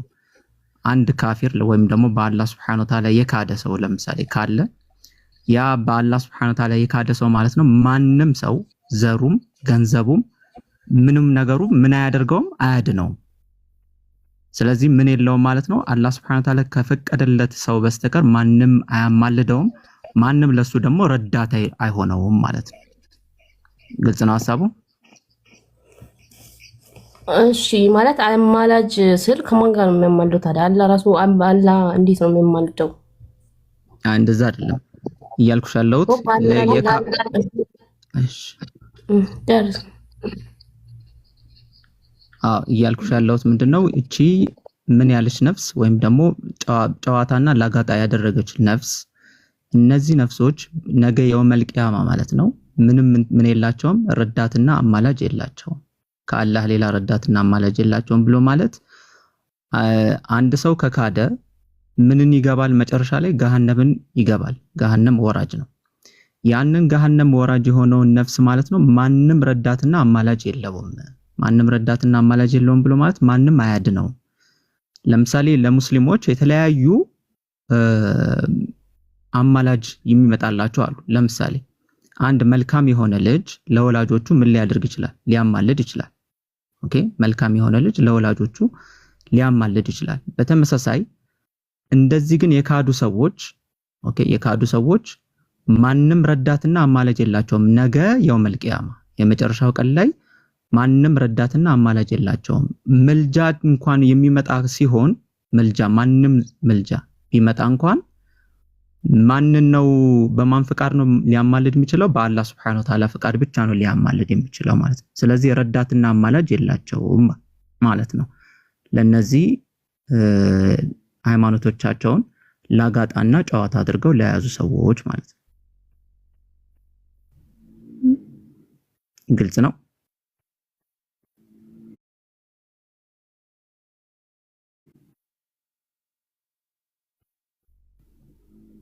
ሰማለሁ። እሺ ሰማለሁ። ወይ አንዴ ቀጥታ እሺ ማሂር ሐሳብ ካለ ጨምር። ከሌላ ጋር ቀጥታ እንደመጣ ከዛ በፊት ምናልባት አሲያ ካለች ድምጽ ቢታሰማን እንዳንዘረገፍ። ኦኬ እሺ አሲያ አለች ወይም ሀኒ አለሁኝ። ችግር የለውም አይዘረግፍም። በቃ ፓውዘቱኝ ይፈራል። እሺ በዚህ መጣች። ኡስታዝ ካለ ሐሳቡ ላይ መጨመር ከቻልክ መጨመር ትችላለህ የሚመች ከሆነ።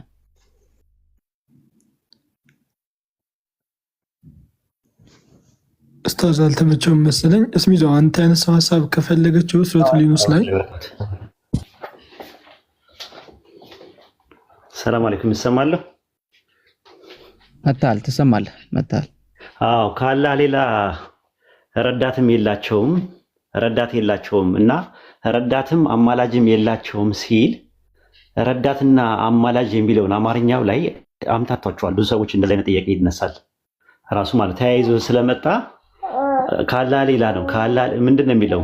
ከአላህ ሌላ ረዳትም አማላጅም የላቸውም ሲል እና የሚል ነገር አለው ራሱ ወይ የሚል አርፉ ላተፍ ይጠቀማል። አይታችሁ ከሆነ አርፉን ነፊ የሚባሉ ነገር ወይም ደግሞ የኔጌቲቭ ፓርቲክሉ ሁለቴ ነው የሚጠቀመው። አንደኛው ላይ ማ ይላል፣ አንደኛው ላይ ላ ይላል።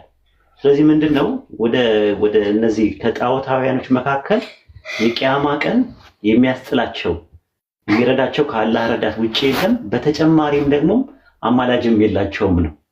ለነሱ እባክህ አስጥልል ብለው አላህን የሚለምኑ አማላጆች ለነሱ የላቸውም ነው እንጂ ለምዕመናንም አማላጅ እኮ አላቸው። መላእክቶች ራሱ በምድር ላይ ላሉ ለምዕመናን ይጸልያሉ ይላል በአላህ ፈቃድ። ረሱል ሰለላሁ ዐለይሂ ወሰለም የቂያማ ቀንም ሸፋ ይሆናሉ።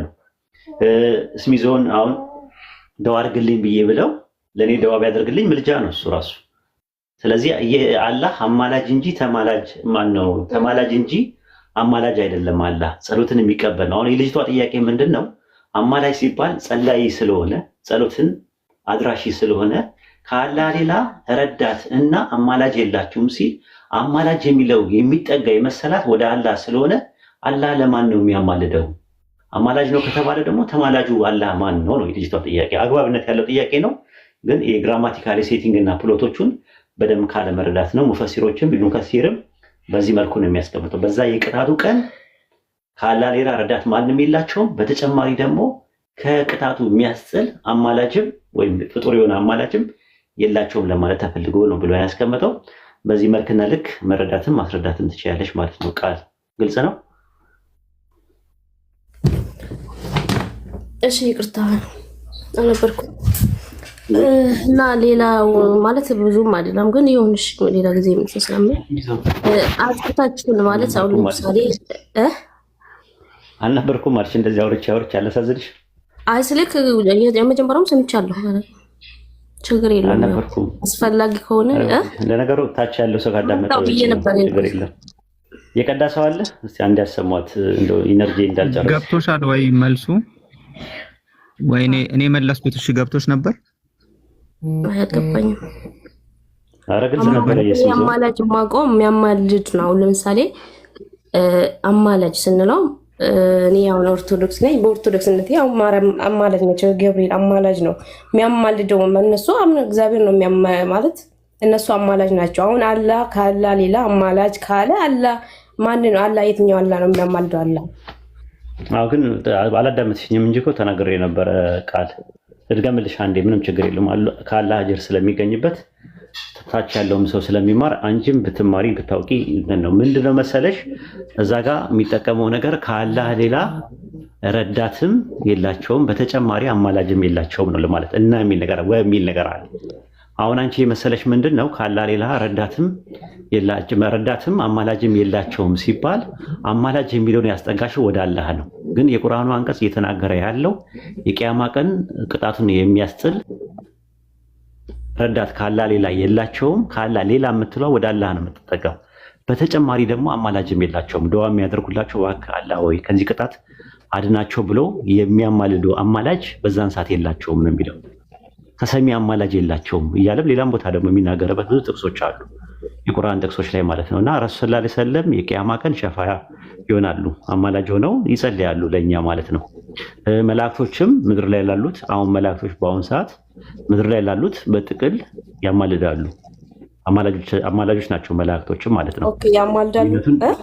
መላእክት ያማልዳሉ፣ ሰማዕታት ያማልዳሉ። በእኛ ትምህርት ግን ከኦርቶዶክስ የሚለየውና ከፕሮቴስታንት የሚለየውን ነገር ደግሞ እነግርሻለሁ ማለት እንደሆነ። ስለዚህ አማላጅ አይኖራቸውም እነዛ ካፊሮቹ ወይም ደግሞ የካዱት ሰዎች የቂያማ ቀን አማላጅ አይኖራቸውም። እባክህ ማራቸው ብሎ የሚል አይኖራቸውም ለነሱ ነው እንጂ ለምዕመናን ከመላእክት መካከል አላህ የፈቀደው ምን ይላል? ከመላእክቶች መካከል በምድር ላይ ላሉ ለምዕመናን ዱዓ ያደርጋሉ፣ ይጸልያሉ፣ ይለምናሉ። አርሹን የሚሸከሙት መላእክቶች ነው የሚለው ወይም ደግሞ ዙፋኑን የሚሸከሙ መላእክቶች በምድር ላይ ላሉት ለምዕመናን ይጸልያሉ ይላል ሱረቱ ጋፊር ምዕራፍ 40 ቁጥር 7 ላይ ማለት ነውና ይህንን የሚያሳየው ማለት ነው። እና አሁን ምንድነው ነጥቡ ያለው ነገር ምንድነው? አማላጅና ተማላጅ ይለያያል። ተማላጅ አላህ ነው። ነገርን አንቀጹ እየተናገረ ያለው የቂያማ ቀን ተሰሚ የሆኑ አማላጅ ለነዛ ለካዱት ከቅጣቱ አላህ እንዲያድናቸው የሚለምኑ አማላጆች የሉም ለማለት ፈልጎ ነው። ይሄ ግልጽ ነው። እዛ ወደ ቀጣዩ ወደ ምርጫ መግባት እንችላለን። ከኦርቶዶክስ የሚለየው በቃሽ። ሌላኛው ደግሞ በእኛ መላእክቶች ያማልዳሉ ሲባል ወደ መላእክት አንጸልይም፣ መላእክትን አንለማመንም። ያ እንደዛ ከሆነ ሽርክ ነው በእኛ ትምህርት ውስጥ። ለምሳሌ መላእክት ያማልዳሉ ማለት መልአኩ ገብርኤልን ሚካኤልን እንዲያደርግልኝ ብለን ማብራት አይፈቀድልንም በእኛ። ለምሳሌ አይችሉም እንደዛ። ለምን? ሁሉን አዋቂው አንድ አምላክ ብቻ ነው፣ አላህ ብቻ ነው ሁሉን አዋቂ። ካላህ ውጭ ሁሉን የሚያውቅ ሁሉን የሚሰማ የለም። ስለዚህ ገብርኤልን እንደዚህ አድርግልኝ ጸልይልኝ ምናምን ብዬ ብጠይቀው አይሰማኝም። ለምን? አንደኛ ውስንነት አለበት፣ የእውቀት ውስንነት አለበት፣ የማየት የመስማት ውስንነት አለበት። መለኮት አይደለም። መለኮት ነው ሁሉ ነገር ማየት፣ ሁሉ ነገር መስማት፣ ሁሉ ነገር እንትን ማለት የሚችለው ማለት ነው። እና ከዛ አንጻር ምናልባት እኔ ለአንቺ ዱዓ ላደርግልሽ እችላለሁ፣ ግን እኔ በሌለውበት ቦታ ላይ እኔ ውስንነት ባለኝ ነገር ወደ እኔ ወይድ ጸልይልኝ፣ ወይድ እንደዚህ አድርግልኝ ብልብቴ አልሰማም፣ አልለማም፣ አልናገርም፣ አልጋገርም ራሱ ማለት ነው። ልክ እንደዛ በተመሳሳይም እንደዛ ነው ማለት ነው። እና ወደ ማርያም ወደ ምናምን የምታደርጉት ነገር እሱ ዱዓ ነው። ዱዓ ደግሞ የኢባዳ ክፍል ነው፣ የአምልኮ ክፍል ነው። እናንተ እነሱ የምትጠሩት ፍጡራን፣ ያ ደግሞ ትክክል አይደለም ነው በእኛ አስተምሮት። አሁን እናንተ እኮ በእኛም ያማልዳሉ ካልክ ታዲያ እነሱ ምን ቤት ናቸው? አሁን እንዴት ነው እነሱ ለእነሱ አማልዶኝ? ለምሳሌ እኔ አማልደኝ ብትይው ገብርኤል አሁን ይሰማኛል። እኔ አሁን ገብርኤል አማልደኝ ብልህ እንደናንተ እምነት ሂጂና ልክ ብስራተ ገብርኤል ሄድኩኝ ወይም ደግሞ ቁልቢ ገብርኤል ሄጄ ወይም ደግሞ ግቢ ገብርኤል አዲስ አበባ ያለው ጋር ሄጄ ገብርኤል ሆይ እባክህ ጸልይልኝ፣ እርዳታ እፈልጋለሁ፣ ጥበቃ አይለይም ብዬ ብለው ገብርኤል ይሰማኛል እኔን? እንዴ ካሙክ ለምን አይሰማም? ኦኬ እሺ፣ አንቺን ይሰማሻል? ኢትዮጵያ ውስጥ ያለ ሰው በደንብ ነው ሁሉንም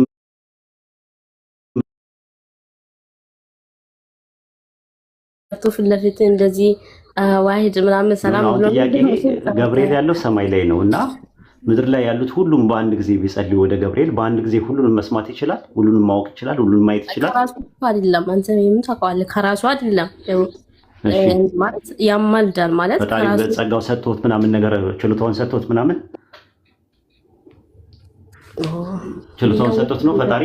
አሁን ሌላ ያለመጣሁት እኔ ጥያቄ ሌላው ጥያቄ ነበረኝ። አይ እሱ ነው የምልሽ እኮ እሱ መለኮት ይኸውልሽ፣ መለኮት በእኛ ትምህርት ውስጥ መለኮት ራሱን አያጋራም። አንተም እንኳን ያማልዳሉ ካልክ በኋላ ታዲያ እንዴት መሳደራቸው እንኳን እሱና ይሄው እስሚዞ ራሱ ለኔ ያማልደኛል፣ ዱዓ ያደርግልኛል። መልጃ ማለት አንቺ የተረዳሽበት ነገር ቶታሊ ወደ ፍጡራን መጸለይ መለመን አድርገሽ ነው ዱዓ አድርገሽ እንትኑ ምንድነው መልጃ አድርገሽ የተረዳሽው። እኛ መልጃ የሚለውን ነገር እኔ ስለ ራሴ ጉዳይ አላህን ስጠይቀው ዱዓ ሳደርግ ምን ይባላል? ተማጽኖ ይባላል። እኔ ለስሚዞ ግን ዱዓ ባደርግለት መልጃ ይባላል። መልጃ ማለት ለሌላ አካል የምታደርጊው ዱዓ ነው። ገብቶሻል? ነገር ግን ወደ ማርያም፣ ወደ ገብርኤል፣ ወደ ፍጡራን ብትለምኛቸው ብታወሪያቸው እነሱ አይሰሙም። ሁሉ ነገር መስማት፣ ሁሉ ነገር ማወቅ፣ ሁሉን ነገር መቆጣጠር የሚችል ሁሉን ቻይ አምላክ አንድ አምላክ። ይሄንን ባህሪውን ደግሞ ለፍጡራን አያጋራም፣ ለማንም አልሰጠም። እንደዛ ሁሉ ነገር እንዲያውቁ፣ ሁሉ ነገር እንዲሰሙ፣ ሁሉ ነገር ደግሞ እንዲመለከቱ አድርጎ አልፈጠራቸውም። ውስንነት አለባቸው። የእውቀት ውስንነት አለ፣ የማየት የመስማት ውስንነት አለባቸው። ማለት ለዛ ነው ሱረቱ ፉርቃን ምዕራፍ 25 ቁጥር 7 ላይ የቂያማ ቀን አላህ መላእክትን ይጠይቃቸዋል። እናንተ ወደ እናንተ ዱዓ ሲያደርጉ ተሰሙ ነበር ሲላቸው በፍጹም እኛ አንሰማም ነበር ብለው ምላሽ ይሰጣሉ ማለት ነው። ስለዚህ ወደ ፍጡራን መጸለይ አንደኛ መለመን መለማመን በሌሉበት የእናንተ ትምህርት አይደለም፣ የእናንተ ትምህርት ነው እንጂ የባይብል ትምህርት አይደለም። እንደዛ ከሆነ እኮ ሙታንን የሚጠሩ ሰዎች አሉ። ዘዳግም ምዕራፍ 18 ላይ ሙታን መናፍስትን የሚጠሩ ሰዎች አሉ። የሞቱ ነፍሳትን የሙታንን መንፈስ የሚጠሩ ሰዎች አሉ። እነሱ ታዲያ ምንድነው ችግራቸው? ለምን ተከለከለ? ኢሳይያስ 8 ላይም እንደዛ ነው ተከልክሏል። ዘዳግም 18 ላይ ተከልክሏል። የሞቱ ሰዎችን መናፍስት ጠሪዎች ጋር አትሂዱ ይላል። መናፍስትን የሚጠሩ የሞቱ ሰዎችን ሙታንን የሚጠሩ ሰዎች አሉ። እነዛ ሰዎች ልክ ናቸው ማለት ነው እንደዛ ከሆነ። ስለዚህ እኔ አሁን አንቺን በጠራሽ በአውራሽ ስልክ በስልክ በኢሞ በቫይበር በፈለኩት በዋትስአፕ ደውዬ ማናገር ይችላል። ለምን ኮንታክቱ አለሽ። ግን ከአተምና ከሞለኪል ኮምፖስት ያደረገው አካላችን ዲኮምፖስት ሲያደርግ ማየት መስማት መናገር ምናምን የሚባሉ ነገር ከፊዚካል ወርልድ ላይ የነበረን ኮኔክሽን ይቋረጣል። ከተቋረጠ በኋላ ግን የሞቱ ሰዎችን ማናገር ትርጉም የለው። መንፈሳቸው ወደ አላህ ነው የሚሄደው።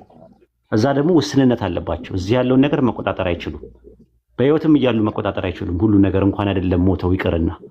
ስለዚህ ወደ ሙታን ወደ ሞቱ ሰዎች ወደ መላእክት የሚደረገው እንትን ሽርክ ነው። በኢስላም አስተምሮት በአላህ ላይ ማጋራት ነው። የአላህን ብቻ ችሎታ የነበረውን ሁሉን ማወቅ ሁሉን መስማትና ሁሉን ማወቅ ሁሉን ነገር ማየት የሚለውን ባህሪ ጋር ያጋራዋል ማለት ነው። ልክ አይደለም ነው የምንለው። እስሚዘው ጨምረበት ከፈለክ። እሺ ሌላኛው ደግሞ በእናንተ ያው ለምሳሌ የሚያማልደው መሐመድ ማለት ያማልዳል ወይስ እንዴት ነው የምታመነው? ማቀን ነው በቃ ዱዓ ያደርጋሉ ለተከታዮቻቸው፣ ሸፋ አላህን ይጠይቃሉ። ለምዕመናን ነው ለካፊሮች አይደለም። ለሳቸው ለኡመታቸው ለራሳቸው የቂያማ ቀን አላህን ይጠይቁታል።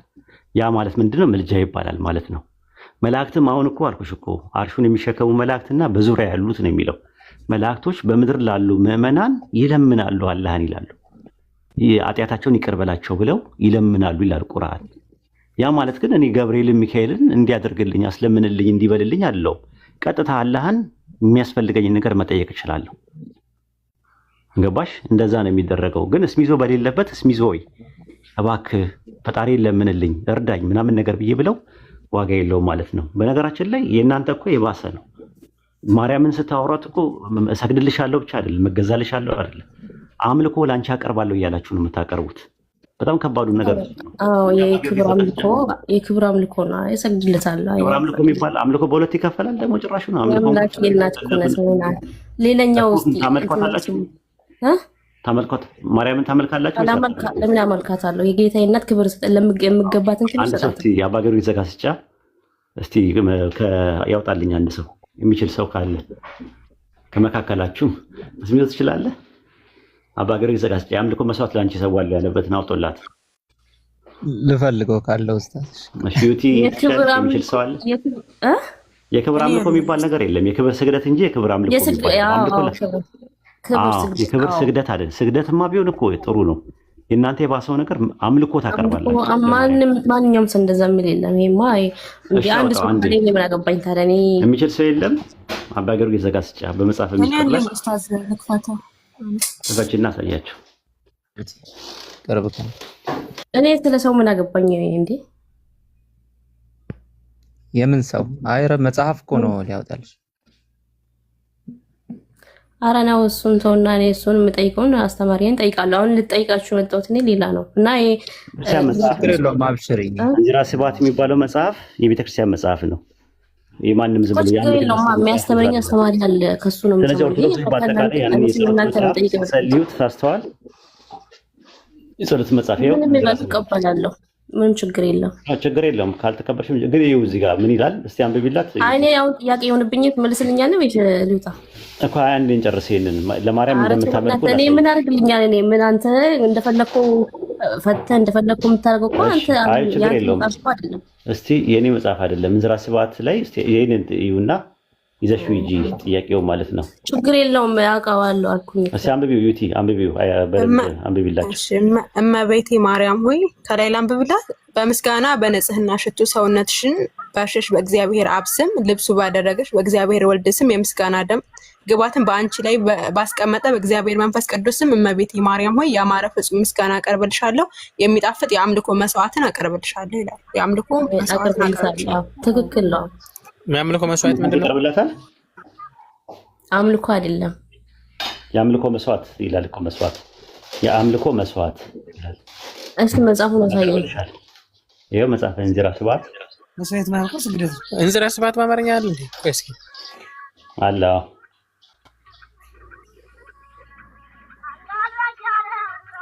ምን ሀሳብ ውስጥ የአምልኮ ስርዓት ምንድን ነው? ዘፈን ነሽ ቀጥል። አሳዩት። ስሚዞ ትችላለህ?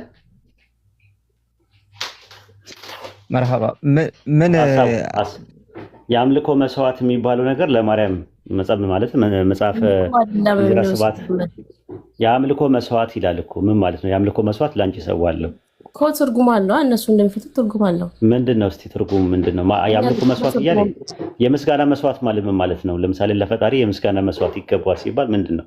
ምስጋና ይገባዋል ማለት ነው። የአምልኮ መስዋዕት ማለት ደግሞ አምልኮ ይገባዋል ማለት ነው ትርጉሙ።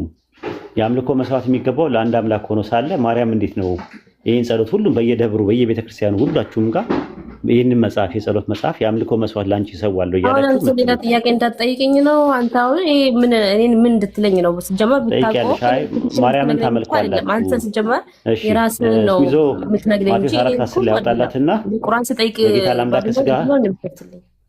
ቆይ አይደለም እንድታቂው ነው ሐሳቡን እንድታቂው። ለምን ተረጋጊ፣ ትጠይቂያለሽ ቃል እግዚአብሔር ይመስገን የሚያስተምረውን ጥያቄ ትጠይቂያለሽ ቃል ማቴዎስ 4:10 ላይ አውራት እሱን የአምልኮ መስዋዕት ላንቺ ሰዋለሁ ይልና እዚህ ጋር ግን ለማ ብቻ ነው አምልኮ የሚለው። እስሚዞ ቀጥል እስቲ። እሺ ይታይሻል ቃል ለመወያየት እኮ ፍቃደኛ አልሆነች። ይታይሻል። እኔ ልዋይ እኮ አይደለም እኔ እንዴ ልዋይ ብያለሁ እንዴ? ኖ ፖይንቱ ላይ ለማውራት እኮ ነው የተነሳው። ምልጃ ላይ ፖይንቱ አይደለም ማለት ልጠይቅ እኮ ነው እንጂ እኔ ፖይንት እኔ አንተን የምጠይቀው ምን ቤት ነህ እንዴ? አንተ ስለ ቁርአን ነው መጽሐፍ ቅዱስ አንተ ምን ሰጥቶ ነው የምትፈታው? እንትን ምን ማለት አይደለም። ተመሳሳይ የሆኑ ፖይንቶች ስላሉ እዛ ላይ እናውራና ከዛ ቀጣይ ደግሞ ጥያቄ ያለሽን ትጠይቂያለሽ። እኛ እኮ አትጠይቂ እኮ አላለሽ እኮ አንተ ቆን ያረከው እኔ መጀመሪያ ጥያቄ ነው ወይት እኮ አይደለም። ሲቀጥል ደግሞ ቁርአን እየጠየቅኩ ባብል መልስ እንዴት ከመጽሐፍ ቅዱስ ነው? አዎ ተመሳሳይ የሆኑ ነገሮች አሉ። ለምሳሌ ለማርያም የአምልኮ መስዋዕትን ትሰዋላችሁ። ይሄ ለምንድን ነው የተነሳው ካልሽ ምልጃ ምን ማለት ነው የሚለውን አነሳን። ኦኬ ወሂድ ምን ብሎ አለሽ? መላእክቶችም ያማልዳሉ። ኦኬ እንደዛ ሲባል ግን በእኛም እኮ መላእክቶች ያማልዳሉ ብለሽ ስትናገር ቀረቆ ያስጨርሻል። ቆይ እንጂ በዚህ እናንተ ጋርም እንደዚህ ያለ ምን አስፈልጋለሁ? ወይ በእኛም መላእክቶች ያማልዳሉ ስትይ የኢስላሚክ ኮንሰፕት እና የክርስቲያኒቲው ግን በጣም የተለያየ ነው። ያ ማለት ምንድነው? ቅድም እኔም እንዳስረዳውሽ አንድ ምልጃ ከአላህ Subhanahu Wa Ta'ala ፍቃድ ውጪ ማለት ነው ማማለድ ራሱ አይችልም። ኦኬ የሚማለደው አላህ ነው። አማላጆቹ ደግሞ ከአላህ Subhanahu Wa Ta'ala ፍቃድ ውጪ ማማለድ እንኳን ራሱ አይችሉም። አይደለም ወደነሱ ልንጠጋ ይቀርና ነው። በእናንተ ሃይማኖት ግን ችግሩ ምንድነው የተፈጠረው? ነገሩን አዙራችሁት እነዛ አማላጅ ተብለው የተሰየሙትን ትጠይቃላችሁ። ኦኬ ለምሳሌ ገብርኤል አንዱ መልአክ ቢሆን እሱን ራሱን ነው ምን የምታረጉት የምትጠይቁት። ለምሳሌ ገብርኤል ጠብቀኝ፣ ሚካኤል ጠብቀኝ፣ ኦኬ እንደዚህ አድርግልኝ፣ ሰማኝ እያላችሁ ምን ታረጉታላችሁ? ያንን ጸሎት ታደርጉለታላችሁ። ጸሎት በራሱ ደግሞ አምልኮ ስለሆነ ያንን አምልኮ እያጋራችሁ ነው ብለን ተናገርን። አንዱ ማርያም አማላጅም ናት ብላችሁ ስታስቀምጡ የማርያምን ከማማለድ ውጪ ሌላ ቦታ ሰጣችኋት። ምን እያረጋችኋት ነው? ይሄው የአምልኮ መስዋዕትን ላንቺ እሰዋለሁ። ኦኬ የአምልኮ መስዋዕት ደግሞ የሚሰዋው ለማን ብቻ ነው? ቃል እኛ የምናመልከው ለአምልኮ የሚገባው ለአንድ እግዚአብሔር ብቻ ነው። እኛ ለማርያም የአምልኮ መስዋዕት ይገባታል። እሺ ቃል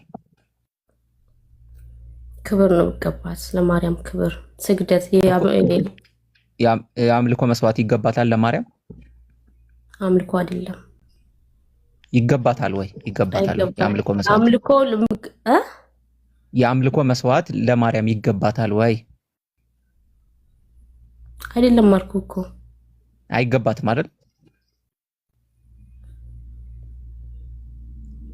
እኔ ሌላ እንትንስ እንዳታስገባኝ እኔ እንዝራ ሰባት ላይ ግን ይኸው እንደዚህ ይላል እያለች ነው። ይኸው ማስረጃውን አንቺ እንትን አትበይ፣ ሐሳቡን መሽንትን ማለት ትተሽ አሁን እዚህ አንቺ መመለስ መጽሐፍ እንዝራ ሰባት መጽሐፍ እኮ ከየት አመጣችሁ? ቁርአን ከየት አመጣችሁ? ሐዲስ እንደምትሉ እኮ አንተ አሁን ከየት አመጣ? አንተ ከፍተህ ስላልክ አይደለም። እዚህ ላይ ማንኛውም ሰው እኮ ጽፎ የነሱ መጽሐፍ ቅዱስ ነው ነው ማለት ነው። መጽሐፉን አታውቂውም?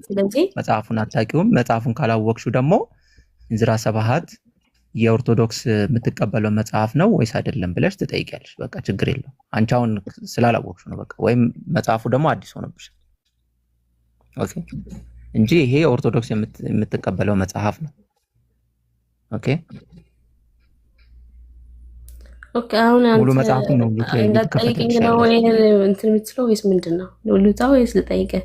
እንደዛ ከሆነ ማለት ነው። አሁን ለምሳሌ ጠይቅሽኩ ቆይ ልጠይቅህ ይላል። አልጨረስኩም እኮ ሲጀመር አንተ እንዳትጠይቅኝ እኮ ነው በመሀል እንትን የምትለው። ይሄንን ጥያቄ ይዘሽ ትሄጃለሽ። አሁን ይሄን ጥያቄ ይዘሽ አትሄጂም? አትጠይቂም? አባቶችሽን አስተማሪዎች አባቶች በጣም የሚያስተምሩ አስረግጠው የሚያስተምሩ አሉ። በጣም በቃ ከነፎች ውስጥ አንዳቸውን ጠይቂያቸው። ይሄን ስክሪንሻት አድርገሽ ሂጂ እና የአምልኮ መስዋዕት እኛ ማርያምን የክብር ስግደት እንሰግድለታለን እንጂ አናመልካትም ካላስ እኮ ይሄው ማስረጃውን ይሄንን ስክሪንሻት አድርገሽ ይዘሽ ሂጂ። እንደዚህ የሚል የለም ወይ? ሙስሊሞች ጋር እንደዚህ ያገኘን ውሸታቸውን ነው አይደል? እንዝራ ሰባት ምዕራፍ 5 ቁጥር 95 ላይ እንደዚህ የሚል አለ ወይ ብለሽ ጠይቂ። ትርጉም ኖራል እኮ ብለሽ ጠይቂ መጀመሪያ። እንደዚህ ከሆነ ይሄ መጽሐፍ እውነቱም የኛ ከሆነ ትርጉም ኖራል እኮ ብለሽ ጠይቂ። አሁን ይሄንን ጠይቃለሁ እኔ ጠይቃለሁ። ጥያቄ ልቀጥስ ወይስ? እሺ ቀጥይ። በቃ ቀጥይሽ። እኔ አሁንም ደግሞ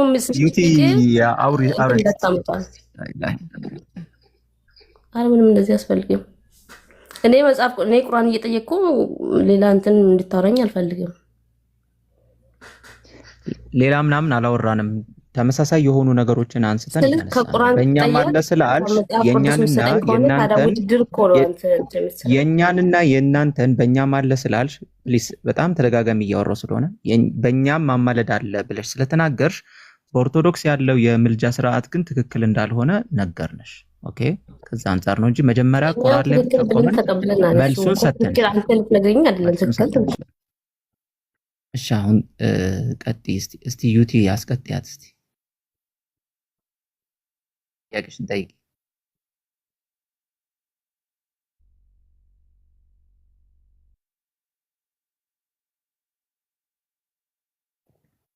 ቀጥይ ምን ታረጋችሁኝ እኮ አሁን መሐመድ ያማልዳል ወይስ አማልድም ነው? ቅድም ምን ብሎ መለሰልሽ ኡስታዝ ዋሂድ? ድጋሚ እየጠየቅሽ ነው እኮ ይሄ እንትና መጣችሁና ጠፋብኛ ንገረኝና ሌላም ቀጥለው አትላለሁ። አዎ ያማልዳሉ። ነገ የውመልቂያ ማለት ያማልዳ እኮ ይኸውልሽ አሁን አዳምጪ በደንብ እሺ። ምልጃ ብሎ ማለት አንደኛ ዴፊኒሽኑ ላይ ካልተስማማን አሁንም ግራ እንጋባለን። ነብያችን መሐመድ ሰለላሁ ዐለይሂ ወሰለም ያማልዳሉ ወይ ሲባል አዎ ያማልዳሉ። መቼ? ነገ የፍርዱ ቀን አላህን ሱብሓነሁ ወተዓላ ይለምኑና ላመኑት ሰዎች ለሌላው ሳይሆን ላመኑት ላኢላሃ ኢለላህ ብለው ከአንዱ አላህ በስተቀር የሚመለክ አምላክ የለም ብለው ላመኑ ሰዎች ለነሱ ማለት ነው ያማልዳሉ። ኦኬ ለነሱ ያማልዳሉ። ያ ማለት ያማልዳሉ ብሎ ማለት እኛ ሙስሊሞች አሁን ነብዩ መሐመድ ሰለላሁ ዐለይሂ ወሰለም ለነሱ ጸሎት ለነሱ ዱዓ እናደርጋለን ወይ? ለምሳሌ ነብዩ መሐመድን ጠብቁን፣ አግዙን፣ አብሉን፣ አጥጡን እንላለን ወይ? አንልም። ይሄ በእስልምና ትልቅ የሆነ ሽርክ ወይም ደግሞ ትልቅ የሆነ ኃጢአት ነው። ምልጃ ብሎ ማለት ነገ የውመል ቂያማ ነብያችን መሐመድ ሰለላሁ ዐለይሂ ወሰለም አላህ ሱብሓነሁ ወተዓላ ስለፈቀደላቸው ቅድም ደጋግሜ እንደነገርኩሽ ማለት ነው ማንም የሚያማልድ የለም አላህ የፈቀደው ካልሆነ በስተቀር። ስለዚህ አላህ ሱብሓነሁ ወተዓላ ስለፈቀደላቸው ምን ያደርጋሉ? ያማልዳሉ። አላህ ሱብሓነሁ ወተዓላ ይለምናሉ ማለት ነው። ግልጽ ነው። እሺ አሁን በዚህ ሴንስ ከሆነ አዎ ያማልዳሉ እያልኩሽ አሁን ያማልዳል። ነገ የውመል ቂያማ የፍርዱ ቀን ያማልዳሉ። እሺ እንደዛ ከሆነ አሁን ለምሳሌ የሆነ እዛ ምንድነው የምትሄዱበት አለ ምንድነው ሀጅ ምናምን ስታረጉ ሰላም አለይኩም ምናምን ስትሉ አለይኩም ሰላም ብላችሁ ነው የምታስቡት። አሁን ይላል ማለት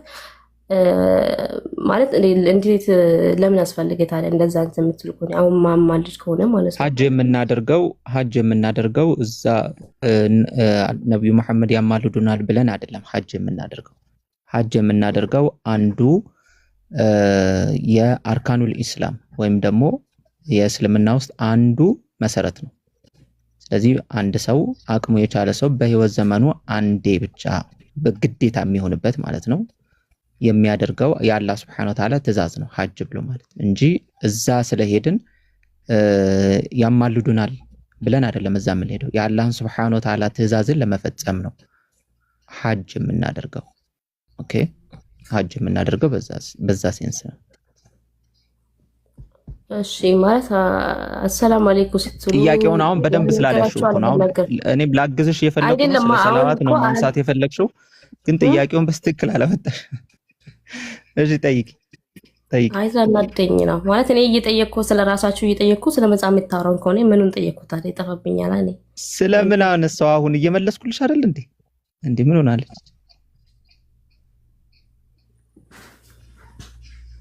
ጠይቂ ያልኩሽ ምንድነው? አሁን እንደዚህ አይደለም ጥያቄው የሚመጣው እንደዚህ አልነበረም። ግን ጠይቂሽ እሺ ጠይቂ። እኛ ሀጅ የምናደርገው የአላህ ሱብሓነሁ ወተዓላ ትእዛዝ ስለሆነ ነው። አርካኑል ኢስላም ወይም ደግሞ አንዱ ከአምስቱ ፒላሮች አንዱ ስለሆነ ነው።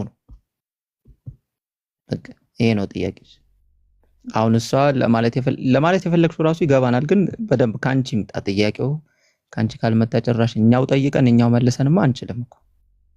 ስለ ሰላዋት ነብይ መሐመድ ሁሉ ቦታ ያለውን ያውቃሉ ወይ ምናምን ይሄንን ለመጠየቅ ነው።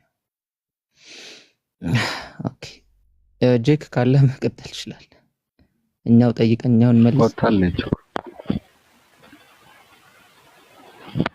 ወይ በቃ ሐሳቡ ላይ አይ ከራሷ ቢመጣ አይቻልም። እሺ እኮ እንደዛ ይሻላል። በመሰረቱ ለምን ለነብዩ ብቻ ይገድቡታል? ኢብራሂም ኦኬ 9:11 የአደጋ ጊዜ ነው። ኢመርጀንሲ ኮል ነው መሰለኝ። ስሚዝ ኢመርጀንሲ ኬዝ ነው።